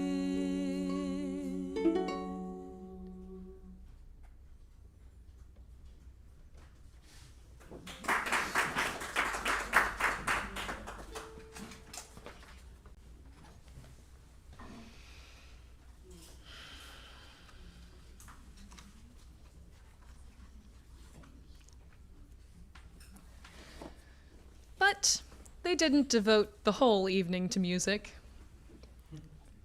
After a while, they played at forfeits, for it is good to be children sometimes, and never better than at Christmas, when its mighty founder was a child himself. Stop! There was first a game at Blind Man's Buff. Of course there was, and I no more believe Topper was really blind than I believe he had eyes in his boots. My opinion is that it was a done thing between him and Scrooge's nephew, and that the ghost of Christmas Present knew it. The way he went after that plump sister in the lace tucker was an outrage on the credulity of human nature. Knocking down the fire irons, tumbling over the chairs, bumping against the piano, smothering himself among the curtains, wherever she went, there went he. He always knew where the plump sister was. He wouldn't catch anybody else. If you had fallen up against him, as some of them did, on purpose, he would have made a feint of endeavoring to seize you, which would have been an affront to your understanding, and would instantly have sidled off in the direction of the plump sister. She often cried out that it wasn't fair, and it really was not. But when at last he caught her, when in spite of all her silken rustlings and her rapid flutterings past him, he got her into a corner whence there was no escape, then his conduct was the most execrable. For his pretending not to know her, his pretending that it was necessary to touch her headdress, and further to assure himself of her identity by pressing a certain ring upon her finger and a certain chain about her neck, was vile, monstrous. No doubt she told him her opinion of it, when, another blind man being in office, they were so very confidential together, behind the curtains.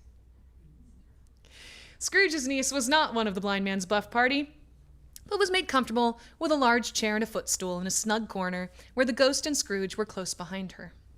But she joined in the forfeits and loved her love to admiration with all the letters of the alphabet. Likewise at the game of how, when, and where, she was very great, and to the secret joy of Scrooge's nephew, beat her sisters hollow. Though they were sharp girls too, as Topper could have told you. There might have been 20 people there, young and old, but they all played. And so did Scrooge, for wholly forgetting in the interest he had in what was going on, that his voice made no sound in their ears. He sometimes came out with his guess quite loud, and very often guessed quite right, too, for the sharpest needle, best Whitechapel, warranted not to cut in the eye, was not sharper than Scrooge, blunt as he took it in his head to be. The ghost was greatly pleased to find him in this mood, and looked upon him with such favor that he begged like a boy to be allowed to stay until guests departed. But this, the spirit said, could not be done. "Here is a new game," said Scrooge. "1 half-hour, spirit, only one." It was a game called Yes and No, where Scrooge's nephew had to think of something and the rest must find out what, he only answering to their questions yes or no, as the case was. The brisk fire of a questioning to which he was exposed elicited from him that he was thinking of an animal, a live animal, rather a disagreeable animal, a savage animal, an animal that growled and grunted sometimes and talked sometimes, and lived in London and walked about the streets and wasn't made a show of and wasn't led by anybody and didn't live in a menagerie and was never killed in a market and was not a horse or an ass or a cow or a bull or a tiger or a dog or a pig or a cat or a bear. At every fresh question that was put to him, this nephew burst into a fresh roar of laughter and was so inexpressibly tickled that he was obliged to get up off the sofa and stamp. At last, the plump sister, falling into a similar state, cried out, "I have found it out! I know what it is, Fred! I know what it is!" "What is it?" cried Fred. "It's your Uncle Scrooge!" Which it certainly was. Admiration was the universal sentiment, though some objected that the reply to "Is it a bear?" ought to have been yes, inasmuch as an answer in the negative was sufficient to have diverted their thoughts from Mr. Scrooge, supposing they had ever had any tendency that way. "He has given us plenty of merriment, I am sure," said Fred, "and it would be ungrateful not to drink his health. Here is a glass of mulled wine ready to our hand at the moment, and I say, Uncle Scrooge." "Well, Uncle Scrooge," they cried, "a Merry Christmas and a Happy New Year to the old man, whatever he is," said Scrooge's nephew. "He wouldn't take it from me, but he may have it. Nevertheless, Uncle Scrooge." Uncle Scrooge had become imperceptibly so gay and light of heart that he would have pledged the unconscious company in return and thanked them in an inaudible speech if the ghost had given him time. But the whole scene passed off in the breath of the last words spoken by his nephew, and he and the spirit were again upon their travels. Much they saw, and far they went, and many homes they visited, but always with a happy end. The spirit stood beside sick beds, and they were cheerful, on foreign lands, and they were at home, by struggling men, and they were patient in their greater hope, by poverty, and it was rich. In almshouse, hospital, and jail, in misery's every refuge, where vain man in his little brief authority had not made fast the door and barred the spirit out, he left his blessing and taught Scrooge his precepts. It was a long night if it were only a night, but Scrooge had his doubts of this, because the Christmas holidays appeared to be condensed into the space of time they passed together. It was strange, too, that while Scrooge remained unaltered in his outward form, the ghost grew older, clearly older. Scrooge had observed this change, but never spoke of it until they left a children's 12th night party, when, looking at the spirit as they stood together in an open place, he noticed that its hair was gray. "Are spirits' lives so short?" asked Scrooge. "My life upon this globe is very brief," replied the ghost. "It ends tonight." "Tonight!" cried Scrooge. "Tonight at midnight. Hark! The time is drawing near." The chimes were ringing the 11:15 at that moment. "Forgive me if I am not justified in what I ask," said Scrooge, looking intently at the spirit's robe, "but I see something strange and not belonging to yourself protruding from your skirts.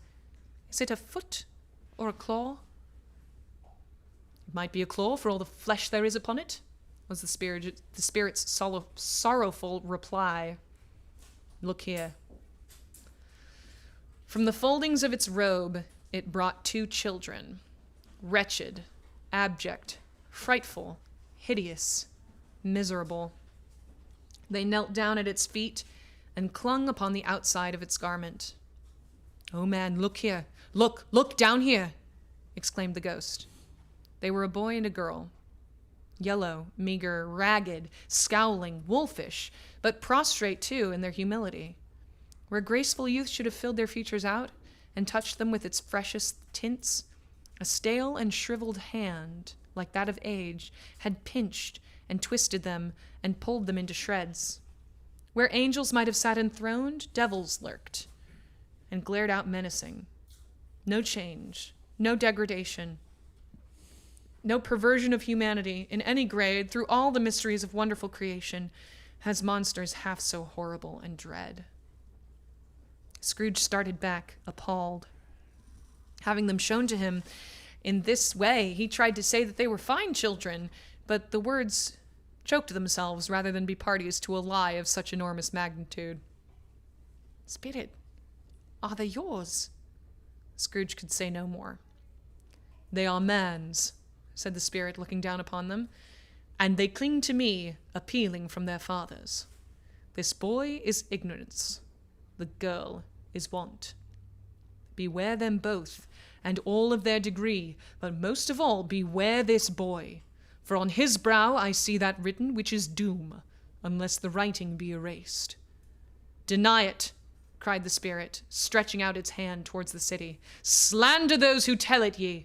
Admit it for your factious purposes, and make it worse, and abide the end.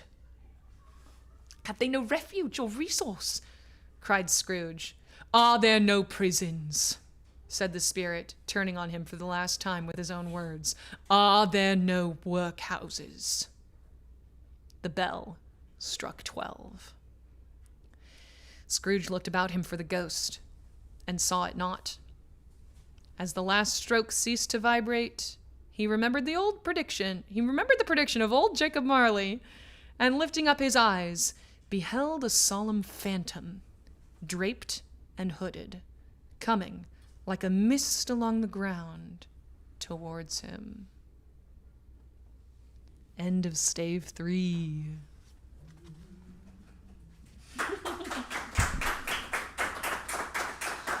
Spooky. Let's get a donation update. Donation update. We are at 1,465. 1,465! Thank you, everyone. Oh my gosh.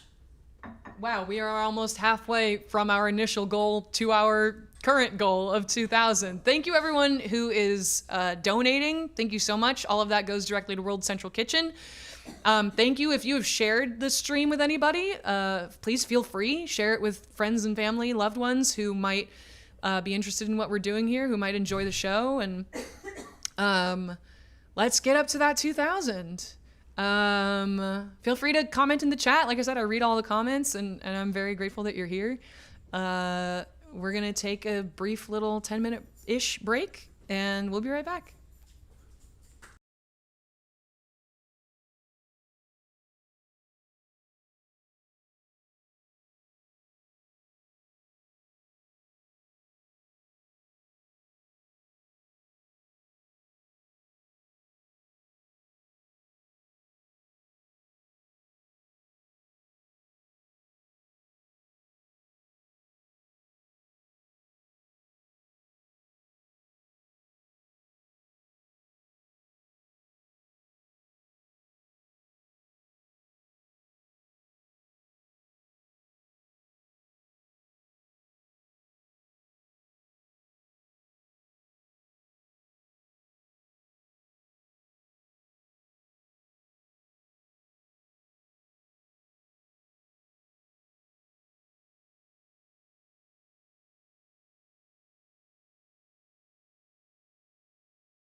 welcome back.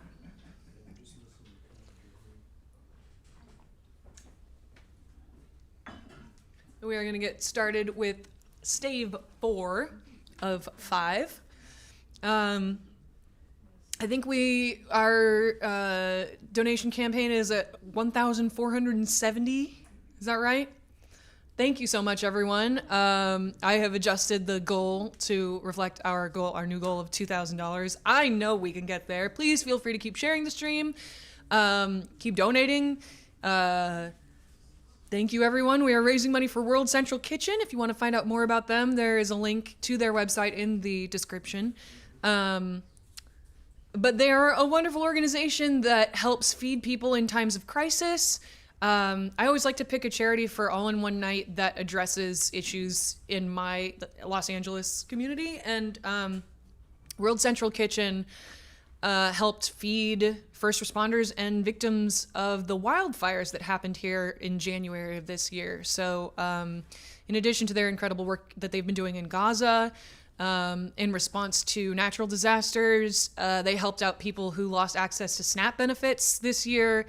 They also helped feed people in my community. So I'm very, very grateful to everyone who's donating. I'm grateful to be able to do this and help support their work. All right, we are getting to stave 4.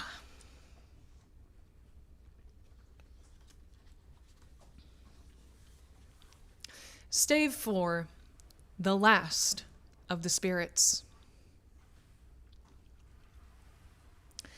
The phantom slowly, gravely, silently approached. When it came near him, Scrooge bent down upon his knee, for in the very air through which this spirit moved, it seemed to scatter gloom and mystery. It was shrouded in a deep black garment, which concealed its head, its face, its form, and left nothing of it visible save one outstretched hand.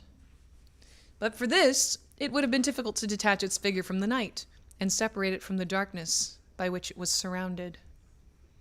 He felt that it was tall and stately when it came beside him, and that its mysterious presence filled him with a solemn dread. He knew no more, for the spirit neither spoke nor moved. "I am in the presence of the ghost of Christmas yet to come," said Scrooge.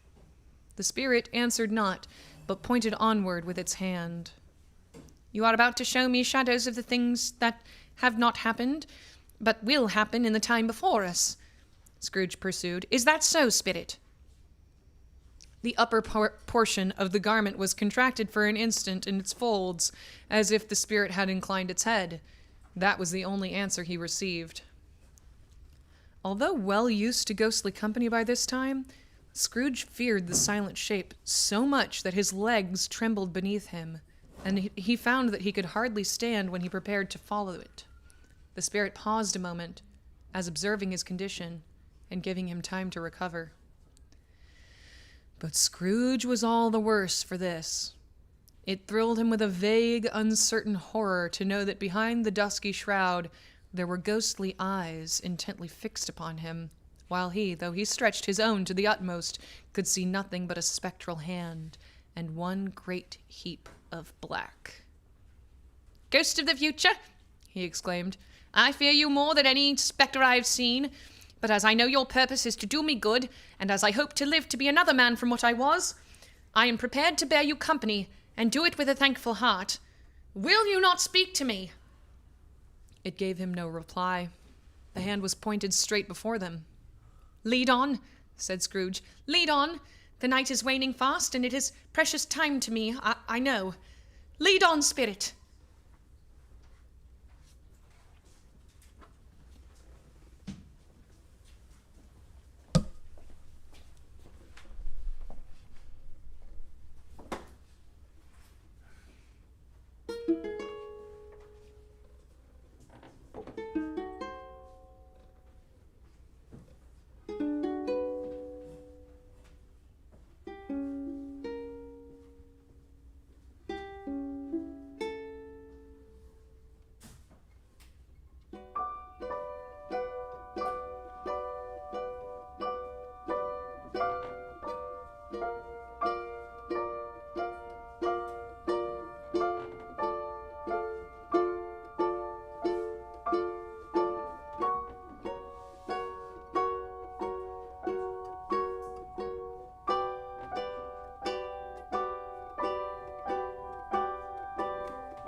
The phantom moved away as it had come towards him. Scrooge followed in the shadow of its dress, which bore him up, he thought, and carried him along. They scarcely seemed to enter the city, for the city rather seemed to spring up about them, and encompass them of its own act. But there they were, in the heart of it, on 'change, amongst the merchants who hurried up and down, and chinked the money in their pockets, and conversed in groups, and looked at their watches, and trifled thoughtfully with their great gold seals, and so forth, as Scrooge had seen them often. The spirit stopped beside one little knot of businessmen. Observing that the hand was pointed to them, Scrooge advanced to listen to their talk. "No," said a great fat man with a monstrous chin. "I don't know much about it either way. I only know he's dead." "When did he die?" inquired another. "Last night, I believe." "Why, what was the matter with him?" asked a third, taking a vast quantity of snuff out of a very large snuff-box. "I thought he'd never die." "God knows," said the first with a yawn. "What has he done with his money?" asked a red-faced gentleman with a pendulous excrescence on the end of his nose that shook like the gills of a turkey-cock. "I haven't heard," said the man with the large chin, yawning again. Left it to his company, perhaps. He hasn't left it to me, that's all I know." This pleasantry was received with a general laugh. "It's likely to be a very cheap funeral," said the same speaker, "for upon my life I don't know of anybody to go to it. Suppose we make up a party and volunteer." "I don't mind going," observed the gentleman with the excrescence on his nose. "But I must be fed if I make one." Another laugh. "Well, I'm the most disinterested among you all, after all," said the first speaker, "for I never wear black gloves, and I never eat lunch. But I'll offer to go if anybody else will. When I come to think of it, I'm not at all sure that I wasn't his most particular friend, for we used to stop and speak whenever we met. Bye-bye." Speakers and listeners strolled away and mixed with other groups. Scrooge knew the men and looked towards the spirit for an explanation. The phantom glided on into a street. Its finger pointed to two persons meeting. Scrooge listened again, thinking that the explanation might lie here. He knew these men perfectly, also. They were men of business, very wealthy, and of great importance. He had made a point always of standing well in their esteem, in a business point of view, that is, strictly in a business point of view. "How are you?" said one. "How are you?" returned the other. "Well," said the first, "Old Scratch has got its own at last, eh?" "So I'm told," returned the second. "Cold, isn't it?" "Seasonable for Christmas time. You're not a skater, I suppose?" No, something else to think of.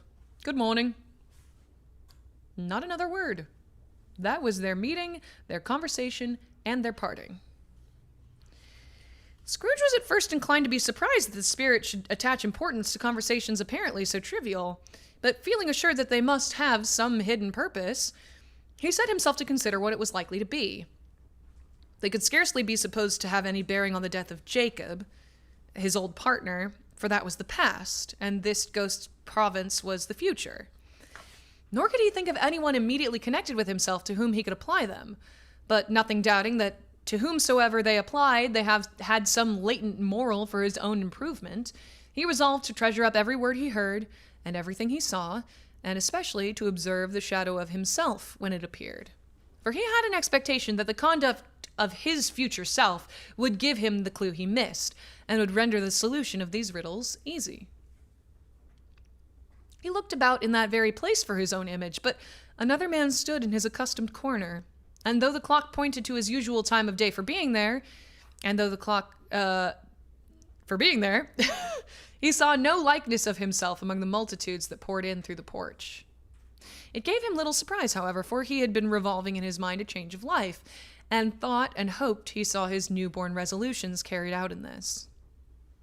Quiet and dark, beside him stood the phantom, with its outstretched hand. When he roused himself from his thoughtful quest, he fancied from the turn of the hand and its situation in reference to himself that the unseen eyes were looking at him keenly. It made him shudder and feel very cold. They left the busy scene and went into an obscure part of the town, where Scrooge had never penetrated before, although he recognized its situation and its bad repute. The ways were foul and narrow, the shops and houses wretched, the people half naked, drunken, slipshod, ugly.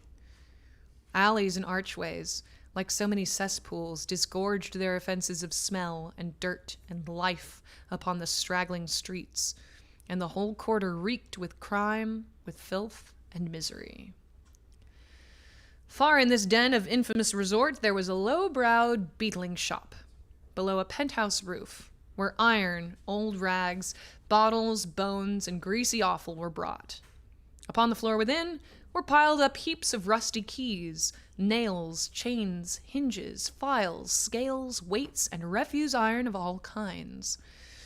Secrets that few would like to scrutinize were bred and hidden in mountains of unseemly rags, masses of corrupted fat, and sepulchres of bones. Sitting in among the wares he dealt in, by a charcoal stove made of old bricks, was a gray-haired rascal, nearly 70 years of age, who had screened himself from the cold air without by a frowsy curtaining of miscellaneous tatters hung upon a line, and smoked his pipe in all the luxury of calm retirement. Scrooge and the Phantom came into the presence of this man, just as a woman with a heavy bundle slunk into the shop. But she had scarcely entered when another woman, similarly laden, came in too, and she was closely followed by a man in faded black, who was no less startled by the sight of them than they had been upon the recognition of each other. After a short period of blank astonishment, in which the old man with the pipe had joined them, they all three burst into a laugh. "Let the charwoman alone to be the first," cried she who had entered first. "Let the laundress alone to be the second, and let the undertaker's man alone to be the third. Look here, old Joe, here's a chance. If we haven't all three met here without meaning it." "You couldn't have met in a better place," said old Joe, removing his pipe from his mouth. "Come into the parlour. You were made free of it long ago, you know, and the other two ain't strangers. Stop till I shut the door of the shop. Oh, how it squeaks! Ain't such a rusty bit of metal in this place as its own hinges, I believe, and I'm sure there's no such old bones here as mine. Ha ha! We're all suitable to our calling, we're well matched. Come into the parlour, come into the parlour."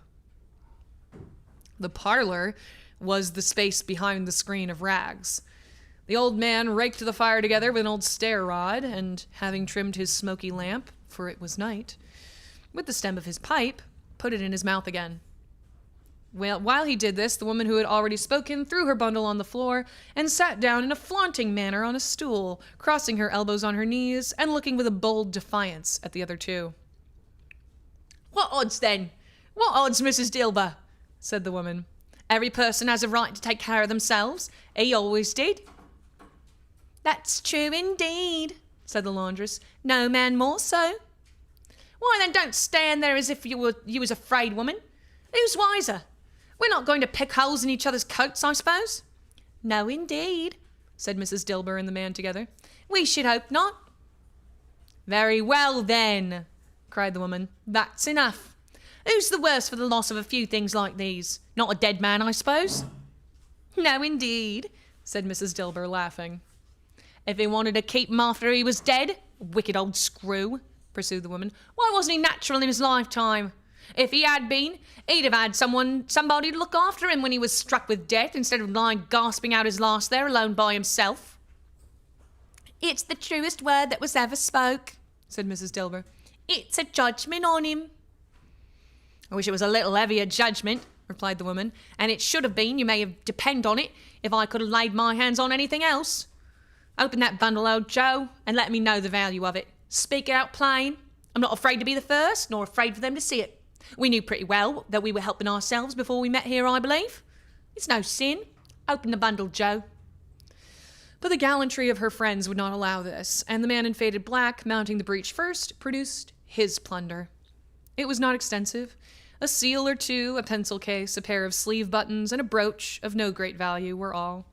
They were severally examined and appraised by Joe, who chalked the sums he was disposed to give for each upon the wall, and added them up into a total when he found there was nothing more to come.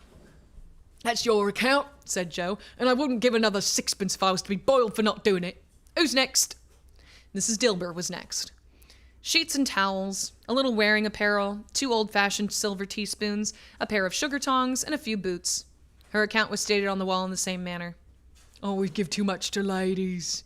It's a weakness of mine, and that's the way I ruin myself," said old Joe. "That's your account.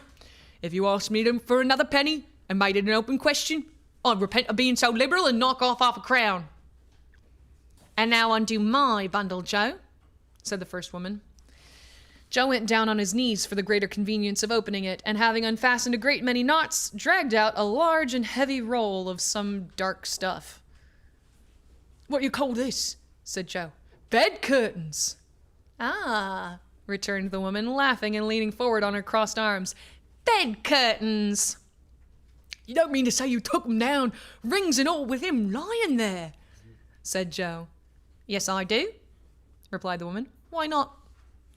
"You were born to make your fortune," said Joe, "and you'll certainly do it."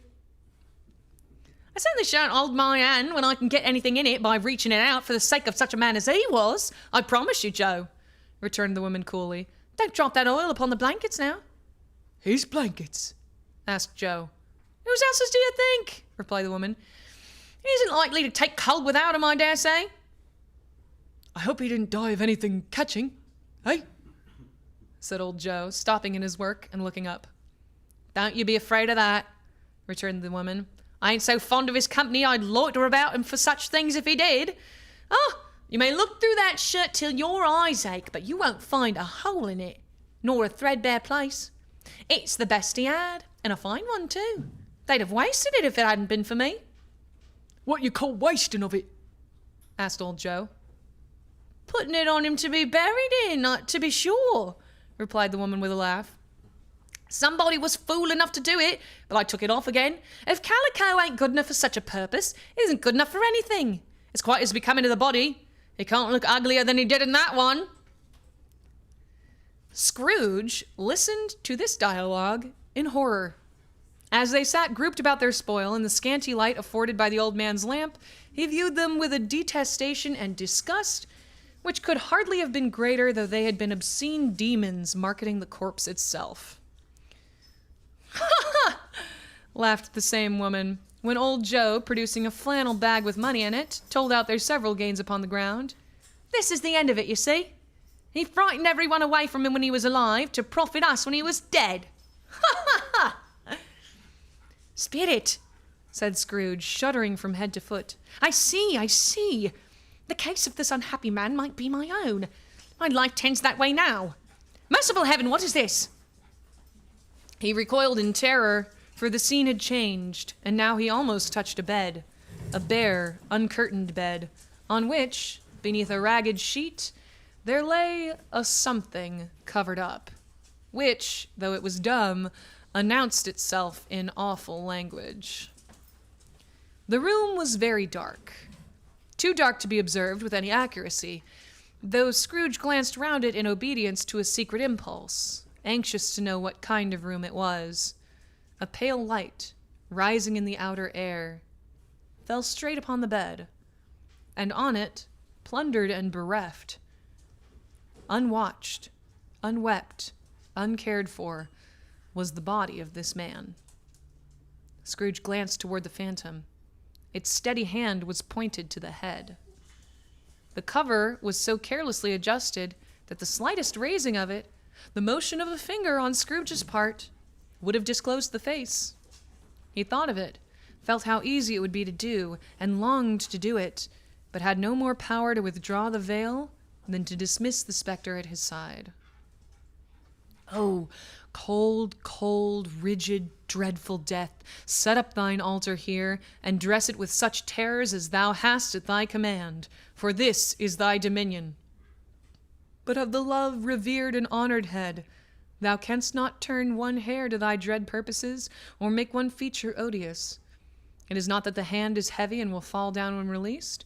It is not that the heart and pulse are still, but that the hand was open, generous and true, the heart brave, warm and tender, and the pulse a man's. Strike, shadow, strike, and see his good deeds springing from the wound to sow the world with life immortal." No voice pronounced these words in Scrooge's ears, and yet he heard them when he looked upon the bed. He thought, if this man could be raised up now, what would be his foremost thoughts? Avarice, hard-dealing, griping cares? They have brought him to a rich end, truly. He lay in the dark, empty house with not a man, a woman, or a child to say that he was kind to me in this or that, and for the memory of one kind word I will be kind to him. A cat was tearing at the door, and there was a sound of gnawing rats beneath the hearthstone. What they wanted in that room of death, and why they were so restless and disturbed, Scrooge did not dare to think. "Spirit," he said, "this is a fearful place. In leaving it, I shall not leave its lesson. Trust me. Let us go." Still, the ghost pointed with an unmoved finger to the head. "I understand you," Scrooge returned, "and I would do it if I could, but I have not the power, Spirit. I have not the power." Again, it seemed to look on him. "If there is any person in the town who feels emotion caused by this man's death," said Scrooge, quite agonized, "show that person to me, Spirit, I beseech you." The phantom spread its dark robe before him for a moment, like a wing, and withdrawing it, revealed a room by daylight, where a mother and her children were. She was expecting someone, and with anxious eagerness, for she walked up and down the room, and started at every sound, looked out from the window, glanced at the clock, tried but in vain to work with her needle, and could hardly bear the voices of the children in their play. At length the long-expected knock was heard. She hurried to the door and met her husband, a man whose face was careworn and depressed, though he was young. There was a remarkable expression in it now, a kind of serious delight, of which he felt ashamed, and which he struggled to repress. He sat down to the dinner that had been hoarding for him by the fire, and when she asked him faintly what news, which was not until after a long silence, he appeared embarrassed how to answer. "Is it good," she said, "or bad?" to help him. "Bad," he answered. "We are quite ruined?" "No. There is hope yet, Caroline." "If he relents," she said, amazed, "there is. Nothing is past hope if such a miracle has happened." "He is past relenting," said her husband. "He is dead."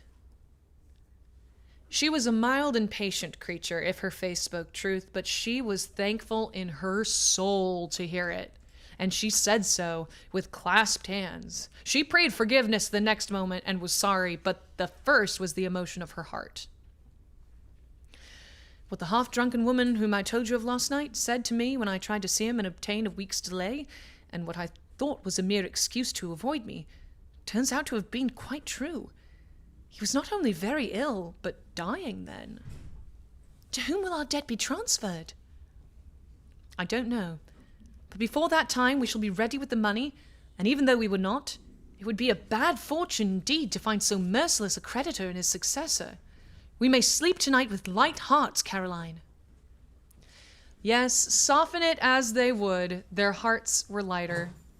The children's faces, hushed and clustered round to hear what they so little understood, were brighter, and it was a happier house for this man's death. The only emotion that the ghost could show him, caused by the event, was one of pleasure.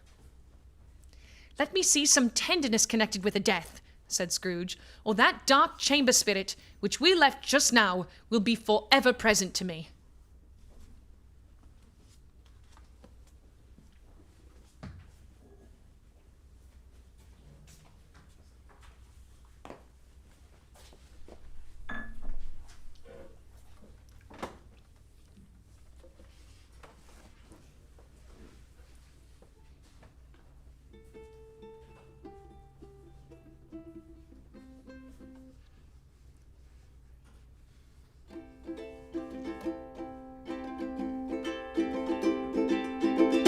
Scratch has got his own at last, says a man you see every Tuesday. They chat about the weather, walk away, it's just another business day. With a yawn, a man says someone's died, and there's a joke about the funeral. Someone asks about his money, and someone else says something funny. The devil is dead and their days go on. The devil is dead and their days go on. They say the devil is dead and their days go on. Who's this vicious vagabond? The devil is dead and their days go on. The devil is dead and their days go on. They say the devil is dead and their days go on. Who's this wayward woe-begone? Some are suffering underneath his thumb, tied tense and towing a tightrope. She walks the floor, oh tell me good or bad, bad news but glory, are they glad? Some descend like vultures on his house, food spoons and finest linens, then make a profit from their plunder. The shirt off his back and going 6 feet under. The devil is dead and their days go on. The devil is dead and their days go on. They say the devil is dead and their days go on. Who's this vicious vagabond? The devil is dead and their days go on. The devil is dead and their days go on. They say the devil is dead and their days go on. Who's this wayward woe-begone? You're thinking, I don't know what I am to learn from this, earn from this. I know that I am trying hard to see the latent moral here for me. Maybe it's Jacob, but that was the past, and with the ghost of the future, even gossip won't last. Is there somebody else, or am I missing a clue? If I could just see myself, then I could know what to do. Suddenly you're standing in a room, dark bed and dark shape in it. The spirit points you to the bed. You feel a cold and leaden dread. It points you closer to the head. You beg for tenderness instead.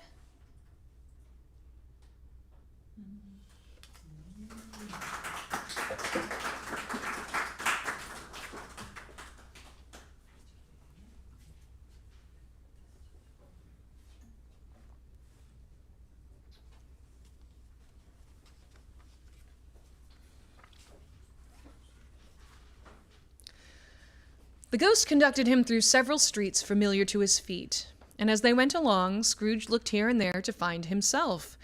But nowhere was he to be seen. They entered poor Bob Cratchit's house, the dwelling he had visited before, and found the mother and the children seated round the fire. Quiet. Very quiet.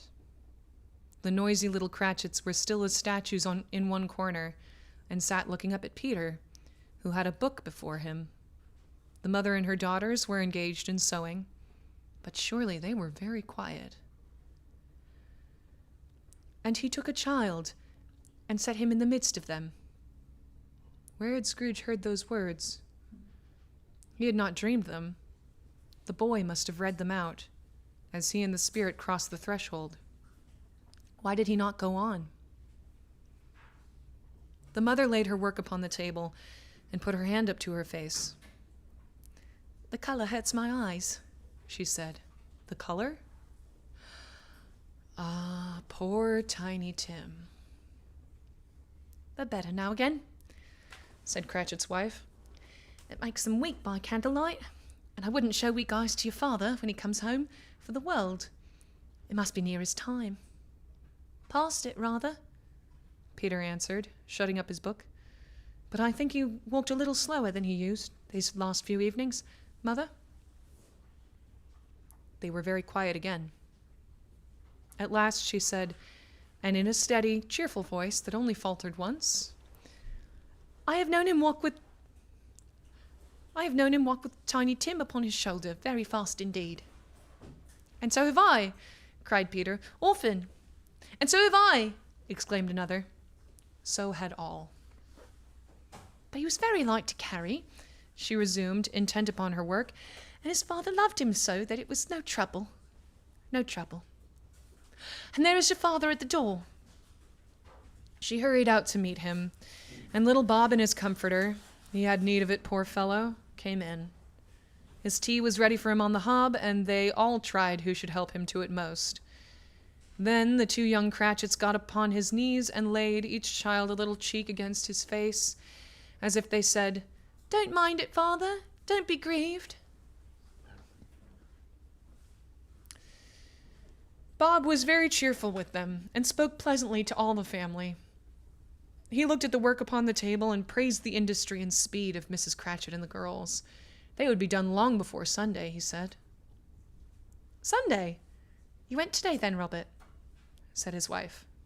"Yes, my dear," returned Bob. "I wish you could have gone. It would have done you good to see how green a place it is. But you'll see it often. I promised him that I would walk there on Sunday." "My little child," cried Bob. "My little child!" He broke down all at once. He couldn't help it. If he could have helped it, he and his child would have been farther apart, perhaps, than they were. He left the room and went upstairs to the room above, which was lighted cheerfully and hung with Christmas. There was a chair set close beside the child, and there were signs of someone having been there lately. Poor Bob sat down in it, and when he had thought a little and composed himself, he kissed the little face. He was reconciled to what had happened, and went down again quite happy. They drew about the fire and talked, the girls and mother working still. Bob told them of the extraordinary kindness of Mr. Scrooge's nephew, whom he had scarcely seen but once, and who, meeting him in the street that day and seeing that he looked just a little down, you know, said Bob, inquired what had happened to distress him. On which, said Bob, for he is the pleasantest spoken gentleman you ever heard, I told him, "I am heartily sorry for it, Mr. Cratchit," he said, "and heartily sorry for your good wife.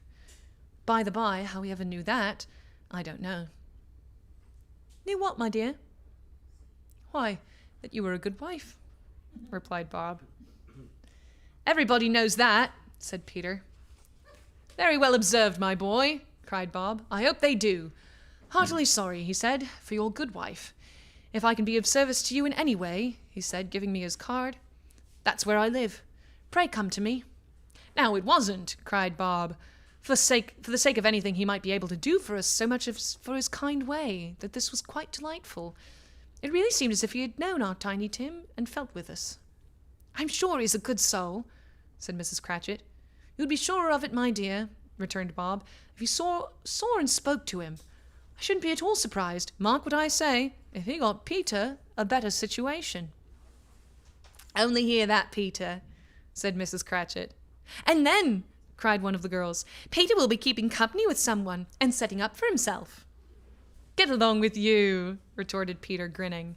"It's just as likely as not," said Bob, "one of these days, though there's plenty of time for that, my dear. But however and whenever we part from one another, I am sure we shall none of us forget poor Tiny Tim, shall we? Or this first parting that there was among us." "Never, father," cried they all. "And I know," said Bob, "I know, my dears, that when we recollect how patient and how mild he was, although he was a little child, we shall not quarrel easily among ourselves and forget poor Tiny Tim in doing it." "No, never, father," they all cried again. "I am very happy," said little Bob. "I am very happy." Mrs. Cratchit kissed him, his daughters kissed him, the two young Cratchits kissed him, and Peter and himself shook hands. Spirit of Tiny Tim, thy childish essence was from God.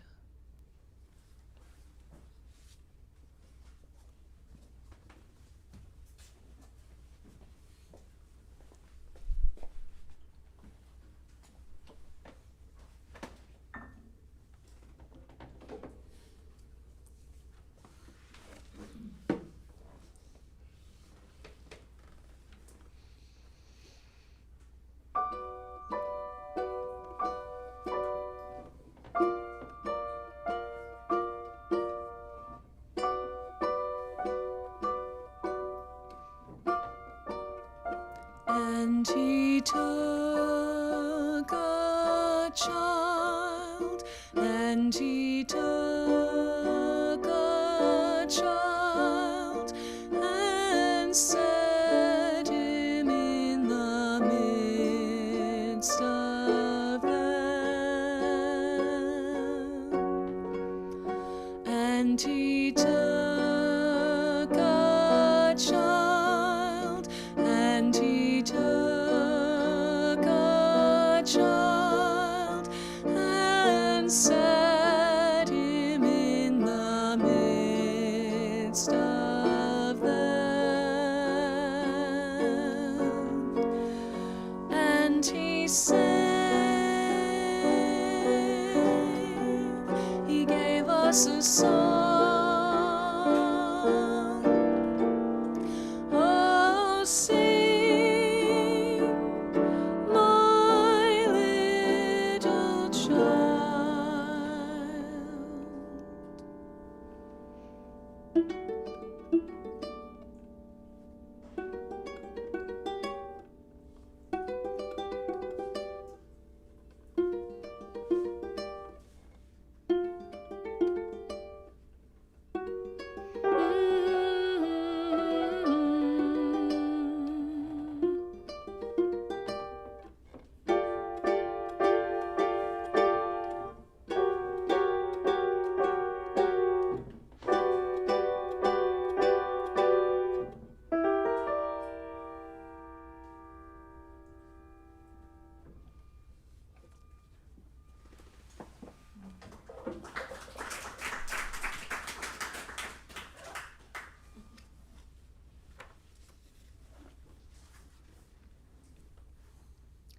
Spectre, said Scrooge, something informs me that our parting moment is at hand.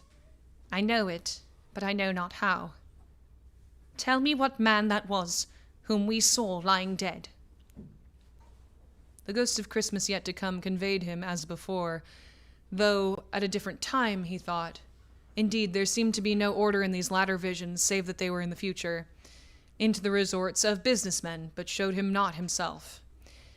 Indeed, the spirit did not stay for anything, but went straight on, as to the end just now desired, until besought by Scrooge to tarry for a moment.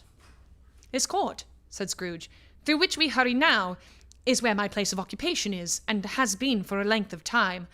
I see the house. Let me behold what I shall be in days to come. The spirit stopped. The hand was pointed elsewhere. The house is yonder, Scrooge exclaimed. Why do you point away? The inexorable finger underwent no change. Scrooge hastened to the window of his office and looked in. It was an office still, but not his. The furniture was not the same, and the figure in the chair was not himself. The phantom pointed as before. He joined it once again, and, wondering why and whither he had gone, accompanied it until they reached an iron gate. He paused to look round before entering. A churchyard. Here, then, the wretched man whose name he had now to learn lay underneath the ground. It was a worthy place. Walled in by houses, overrun by grass and weeds, the growth of vegetation's death, not life, choked up with too much burying, fat with repleted appetite. A worthy place. The spirit stood among the graves and pointed down to one. He advanced towards it, trembling. The phantom was exactly as it had been, but he dreaded that he saw new meaning in its solemn shape. Before I draw nearer to that stone to which you point, said Scrooge, answer me one question. Are these the shadows of things that will be, or are they the shadows of things that may be only? Still the ghost pointed down to the grave by which it stood. Men's courses foreshadow certain ends, to which, if persevered in, they must lead, said Scrooge. But if the courses be departed from, the ends will change. Say it is thus with what you show me. The spirit was immovable as ever. Scrooge crept towards it, trembling as he went, and following the finger, read upon the stone of the neglected grave his own name, Ebenezer Scrooge.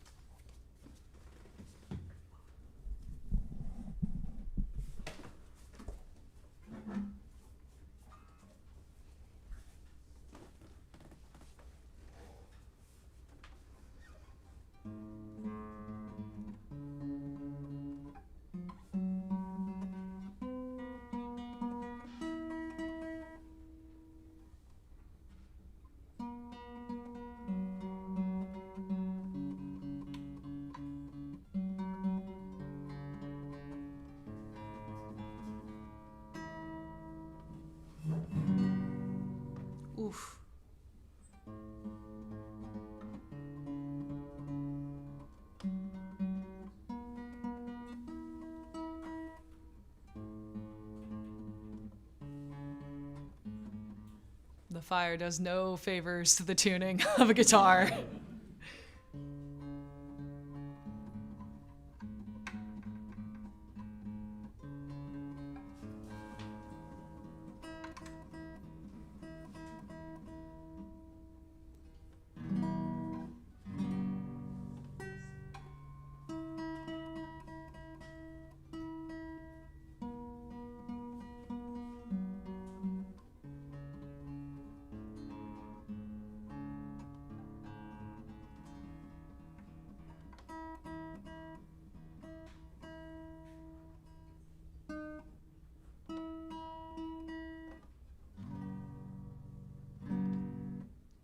Give me a second.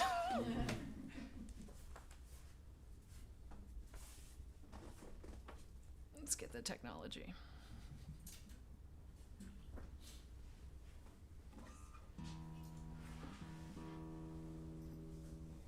This song is long. You don't want it to be out of tune the whole time.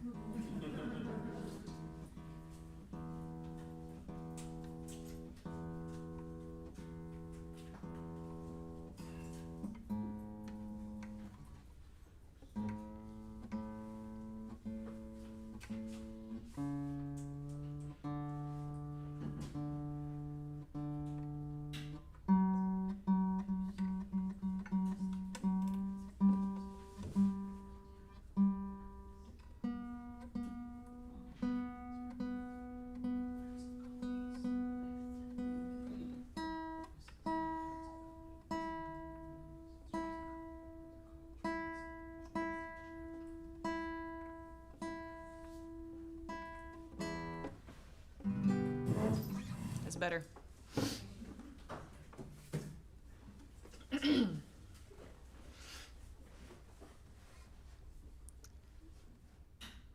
A churchyard, it's a worthy place for the man that you saw lying there. You can go, you can see his name on the stone. The houses are steep here, the earth is choked up here with the many who sleep here and never woke up here. Will you walk and see who he used to be? What do you feel as you see his name on the stone?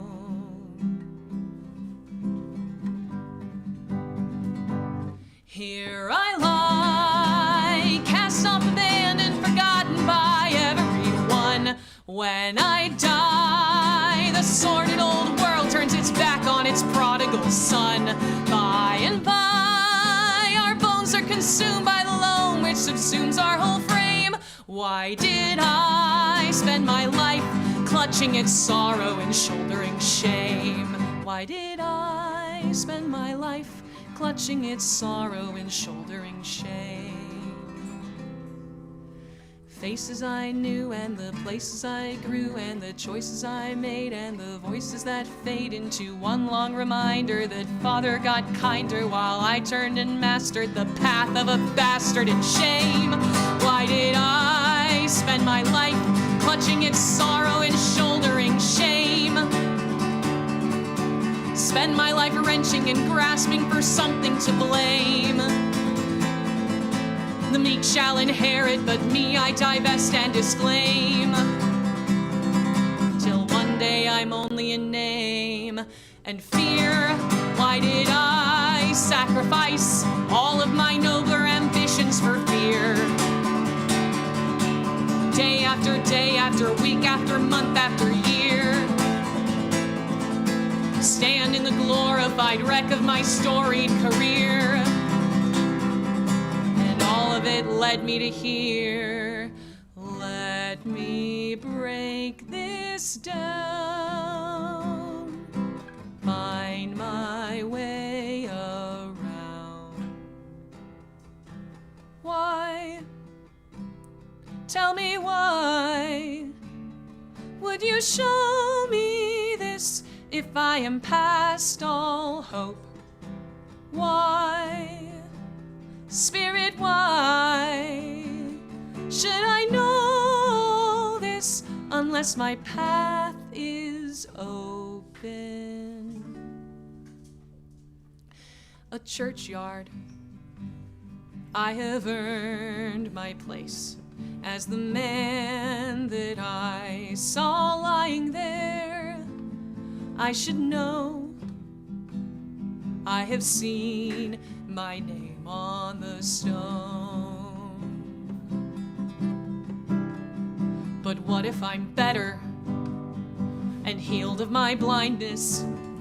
For I am your debtor because of your kindness. Can I grow? Can I clean my name from the stone?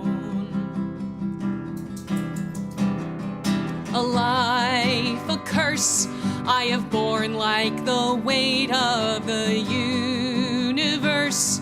But you promised the blessings that frightened me were bright and free, and I'm worth my life.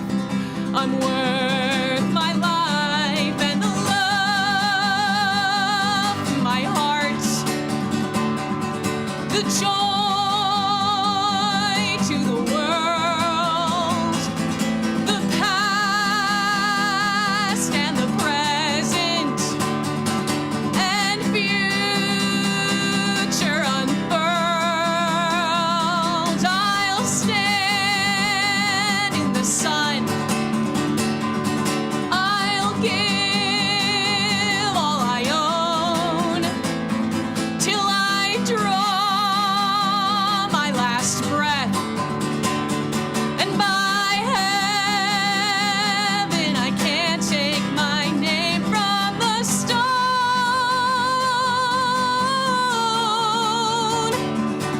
The stone. Say it is thus with what you show me. Please, please, Spirit, please. Say it is thus with what you show me. Please.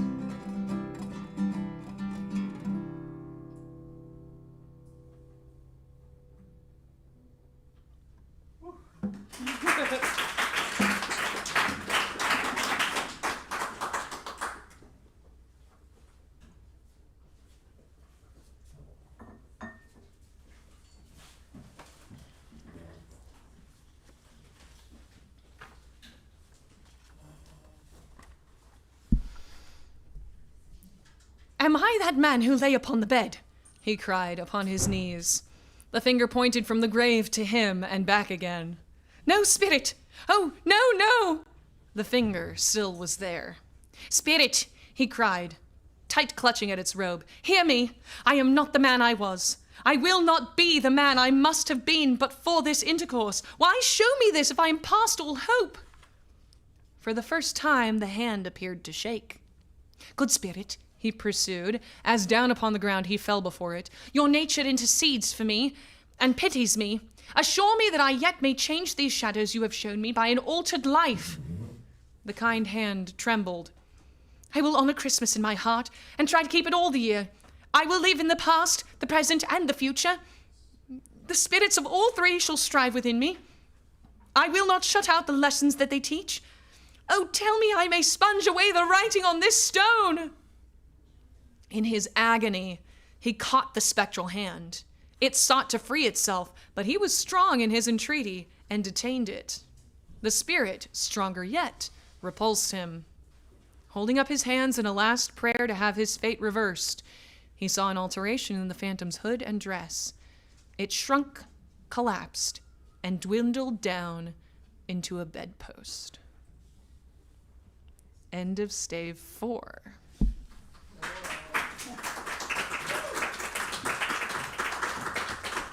Spooky stuff. Thank you. Luke, let's get a little update on that donation campaign. We are now at $1,810. $1,810. That's less than $200 to our secondary goal of $2,000. Thank you, everyone, so much for donating. Thank you so much for watching, for being here, for commenting in the chat, for spreading the word. All of that money goes directly to World Central Kitchen, who does incredible work all around the world and helps support people in my community. So check them out at wck.org. There's a link in the description. Feel free to keep sharing that donation link. Bring more people in. We're gonna hit that 200, but we need everybody's help. So thank you all. Thank you so much. We're gonna take a quick little break, and we'll be back in about 10 minutes for Stave 5, the end of it.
All right, welcome back, Luke. Could we get one more donation update? Or I guess our penultimate donation update.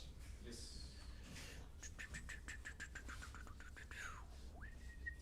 We are at 1,885. 1,885. Thank you so much, everyone. That is the most that we have ever raised all in one night. Thank you. Again, all of that is going to World Central Kitchen. I am so grateful to be able to support them and their work. Okay, we are coming to stave 5 of 5. The end of it.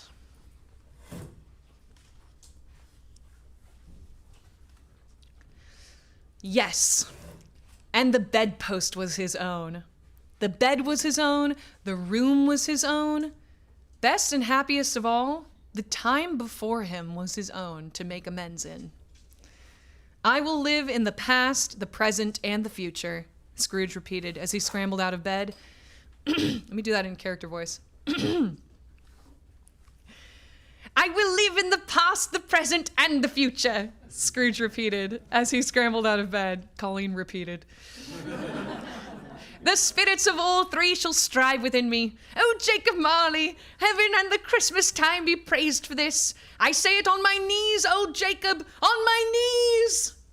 He was so fluttered and so glowing with his good intentions that his broken voice would scarcely answer to his call. He had been sobbing violently in his conflict with the spirit, and his face was wet with tears. They are not torn down, cried Scrooge, folding one of his bed curtains in his arms. They are not torn down, rings and all. They are here. I am here. The shadows of the things that would have been may be dispelled. They will be. I know they will. His hands were busy with his garments all this time, turning them inside out, putting them on upside down, tearing them, mislaying them, making them parties to every kind of extravagance. I don't know what to do, cried Scrooge, laughing and crying in the same breath, and making a perfect Laocoon of himself with his stockings. I am as light as a feather. I am as happy as an angel. I am as merry as a schoolboy. I am as giddy as a drunken man. A Merry Christmas to everybody. A Happy New Year to all the world. Hello here. Whoop. Hello. He had frisked into the sitting room and was now standing there perfectly winded. There's the saucepan the gruel was in, cried Scrooge, starting off again and going round the fireplace. There's the door by which the ghost of Jacob Marley entered. There's the corner where the ghost of Christmas present sat. There's the window where I saw the wandering spirits. It's all right. It's all true. It all happened. Really, for a man who had been out of practice for so many years, it was a splendid laugh. A most illustrious laugh. The father of a long, long line of brilliant laughs. I don't know what day of the month it is, said Scrooge. I don't know how long I've been among the spirits. I don't know anything. I'm quite a baby. Never mind, I don't care. I'd rather be a baby. Hello, whoop, hello here.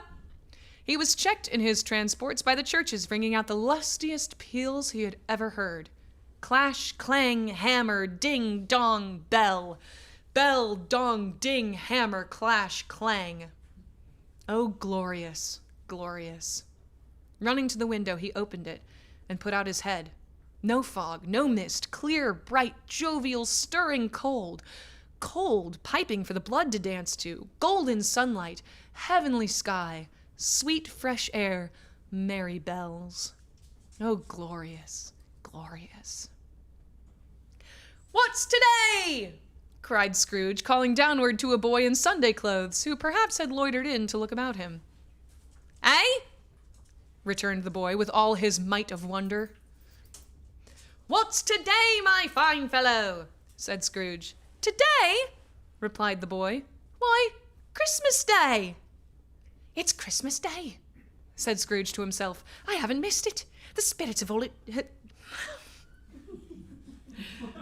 The spirits have done it all in one night. They can do anything they like. Of course they can. Of course they can. Hello, my fine fellow. Hello, returned the boy. Do you know the poulterers in the next street but one at the corner? Scrooge inquired. I should hope I did. replied the lad. An intelligent boy, said Scrooge. A remarkable boy. Do you know whether they've sold the prize turkey that was hanging up there? Not the little prize turkey, the big one. What, the one as big as me? Replied the boy. What a delightful boy, said Scrooge. It's a pleasure to talk to him. Yes, my buck. It's hanging there now, replied the boy. Is it? Said Scrooge. Go and buy it. Walker, exclaimed the boy. No, said Scrooge. I'm in earnest. Go and buy it, and tell him to bring it here, that I may give them the direction where to take it. Come back with the man, and I'll give you a shilling. Come back with him in less than 5 minutes, and I'll give you half a crown. The boy was off like a shot.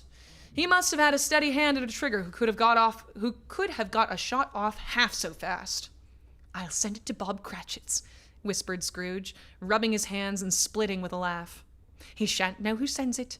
It's twice the size of Tiny Tim. Joe Miller never made such a joke as sending it to Bob's will be. The hand in which he wrote the address was not a steady one, but write it he did somehow, and went downstairs to open the street door, ready for the coming of the poulterer's man. As he stood there, waiting his arrival, the knocker caught his eye. I shall love it as long as I live, cried Scrooge, patting it with his hand. I scarcely ever looked at it before.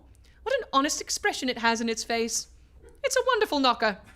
Here's the turkey. Hello. Whoop. How are you? Merry Christmas. It was a turkey. He never could have stood upon his legs, that bird. He would have snapped them short off in a minute, like sticks of sealing wax. Why, it's impossible to carry that to Camden Town, said Scrooge. You must have a cab. The chuckle with which he said this, and the chuckle with which he paid for the turkey, and the chuckle with which he paid for the cab, and the chuckle with which he recompensed the boy were only to be exceeded by the chuckle with which he sat down breathless in his chair again, and chuckled till he cried. Shaving was not an easy task, for his hand continued to shake very much. And shaving requires attention, even when you don't dance while you are at it. But if he had cut the end of his nose off, he would have put a piece of sticking plaster over it and been quite satisfied. He dressed himself all in his best, and at last got out into the streets. The people were by this time pouring forth, as he had seen them with the ghost of Christmas present, and walking with his hands behind him, Scrooge regarded every one with a delighted smile. He looked so irresistibly pleasant, in a word, that 3 or 4 good-humored fellows said, "Good morning, sir. A Merry Christmas to you."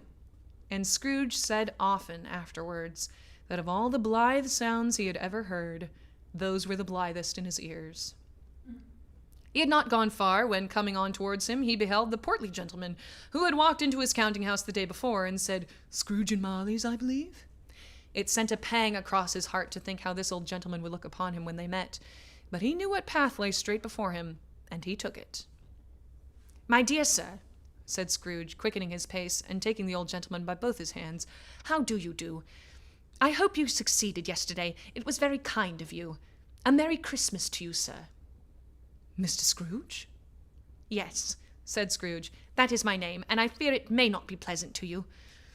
Allow me to ask your pardon, and will you have the goodness—" Here Scrooge whispered in his ear. "Lord bless me!" cried the gentleman, as if his breath were taken away. "My dear Mr. Scrooge, are you serious?" "If you please," said Scrooge. "Not a farthing less. A great many back payments are included in it, I assure you. Will you do me that favor?" "My dear sir," said the other, shaking hands with him, "I don't know what to say to such "Don't say anything, please," retorted Scrooge. "Come and see me. Will you come and see me?" "I will," cried the old gentleman, and it was clear he meant to do it. "Thank ye," said Scrooge.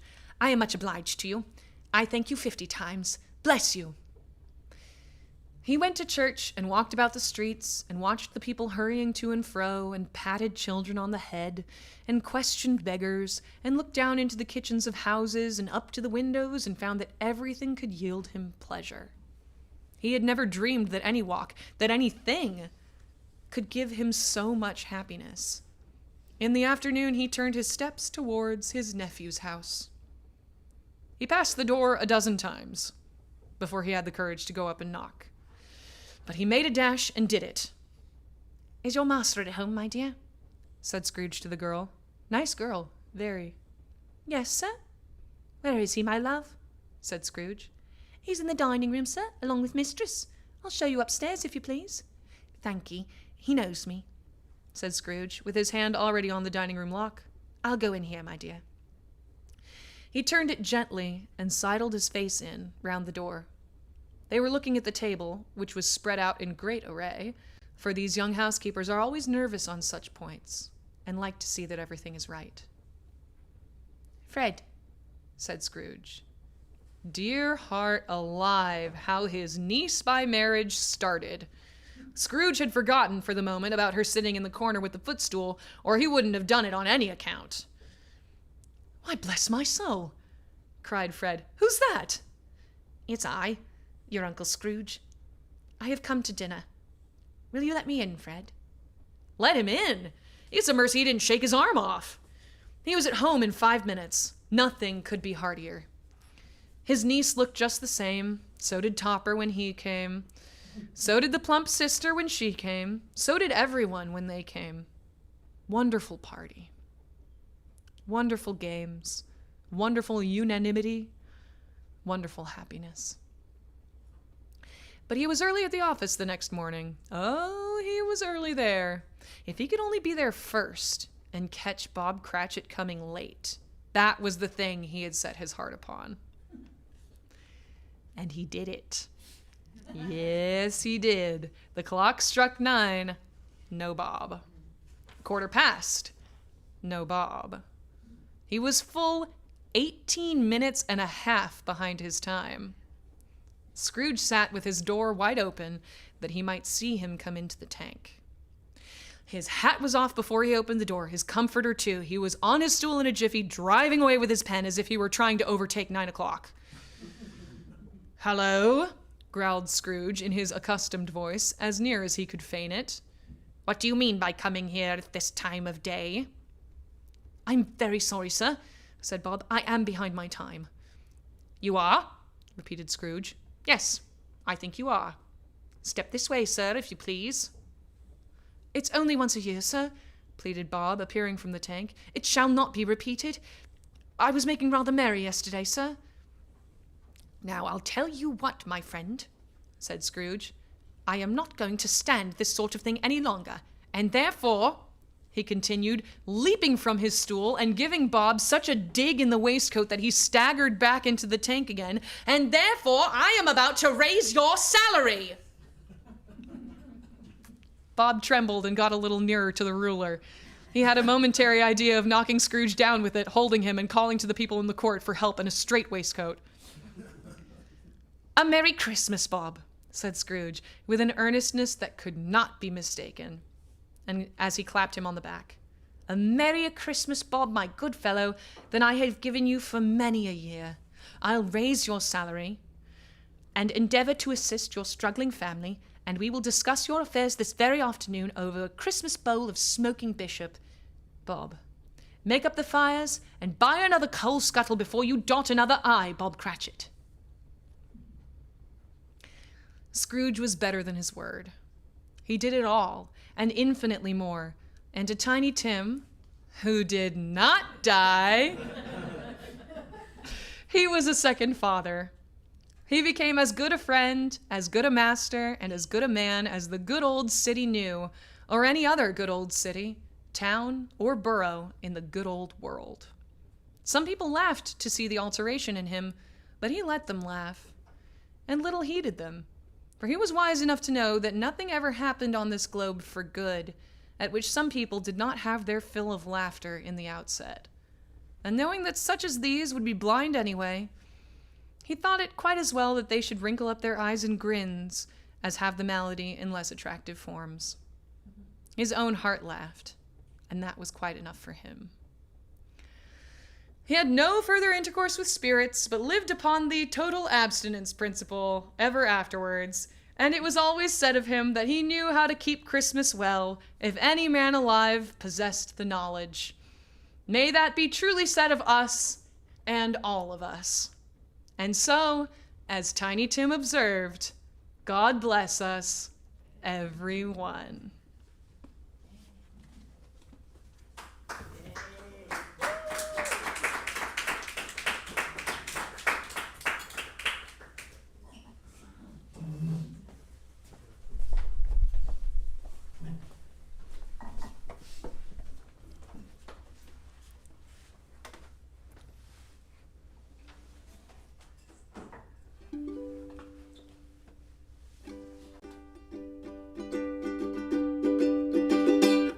forgot.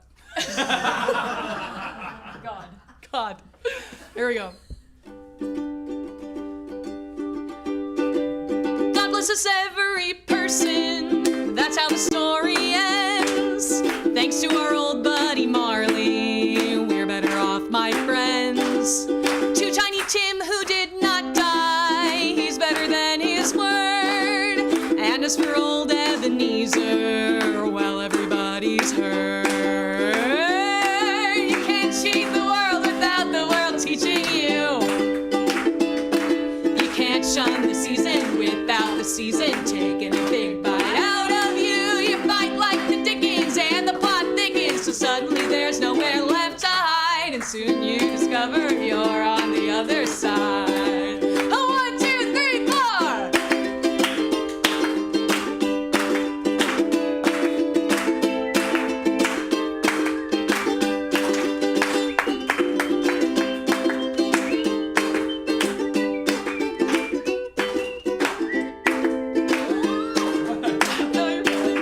Whoa, you can't cheat the world without the world teaching you. You can't shun the season without the season taking a big bite out of you. You fight like the Dickens and the plot thickens, so suddenly there's nowhere left to hide, and soon you discover you're on the other side. Oh, yes, you will now. Might as well sit back and just enjoy the ride.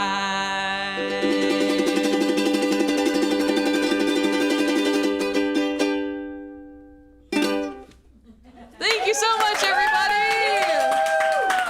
Thus ends All in One Night. Thank you to everyone who has been here. It has been such a joy for me to have you as part of this. I'm really, really grateful.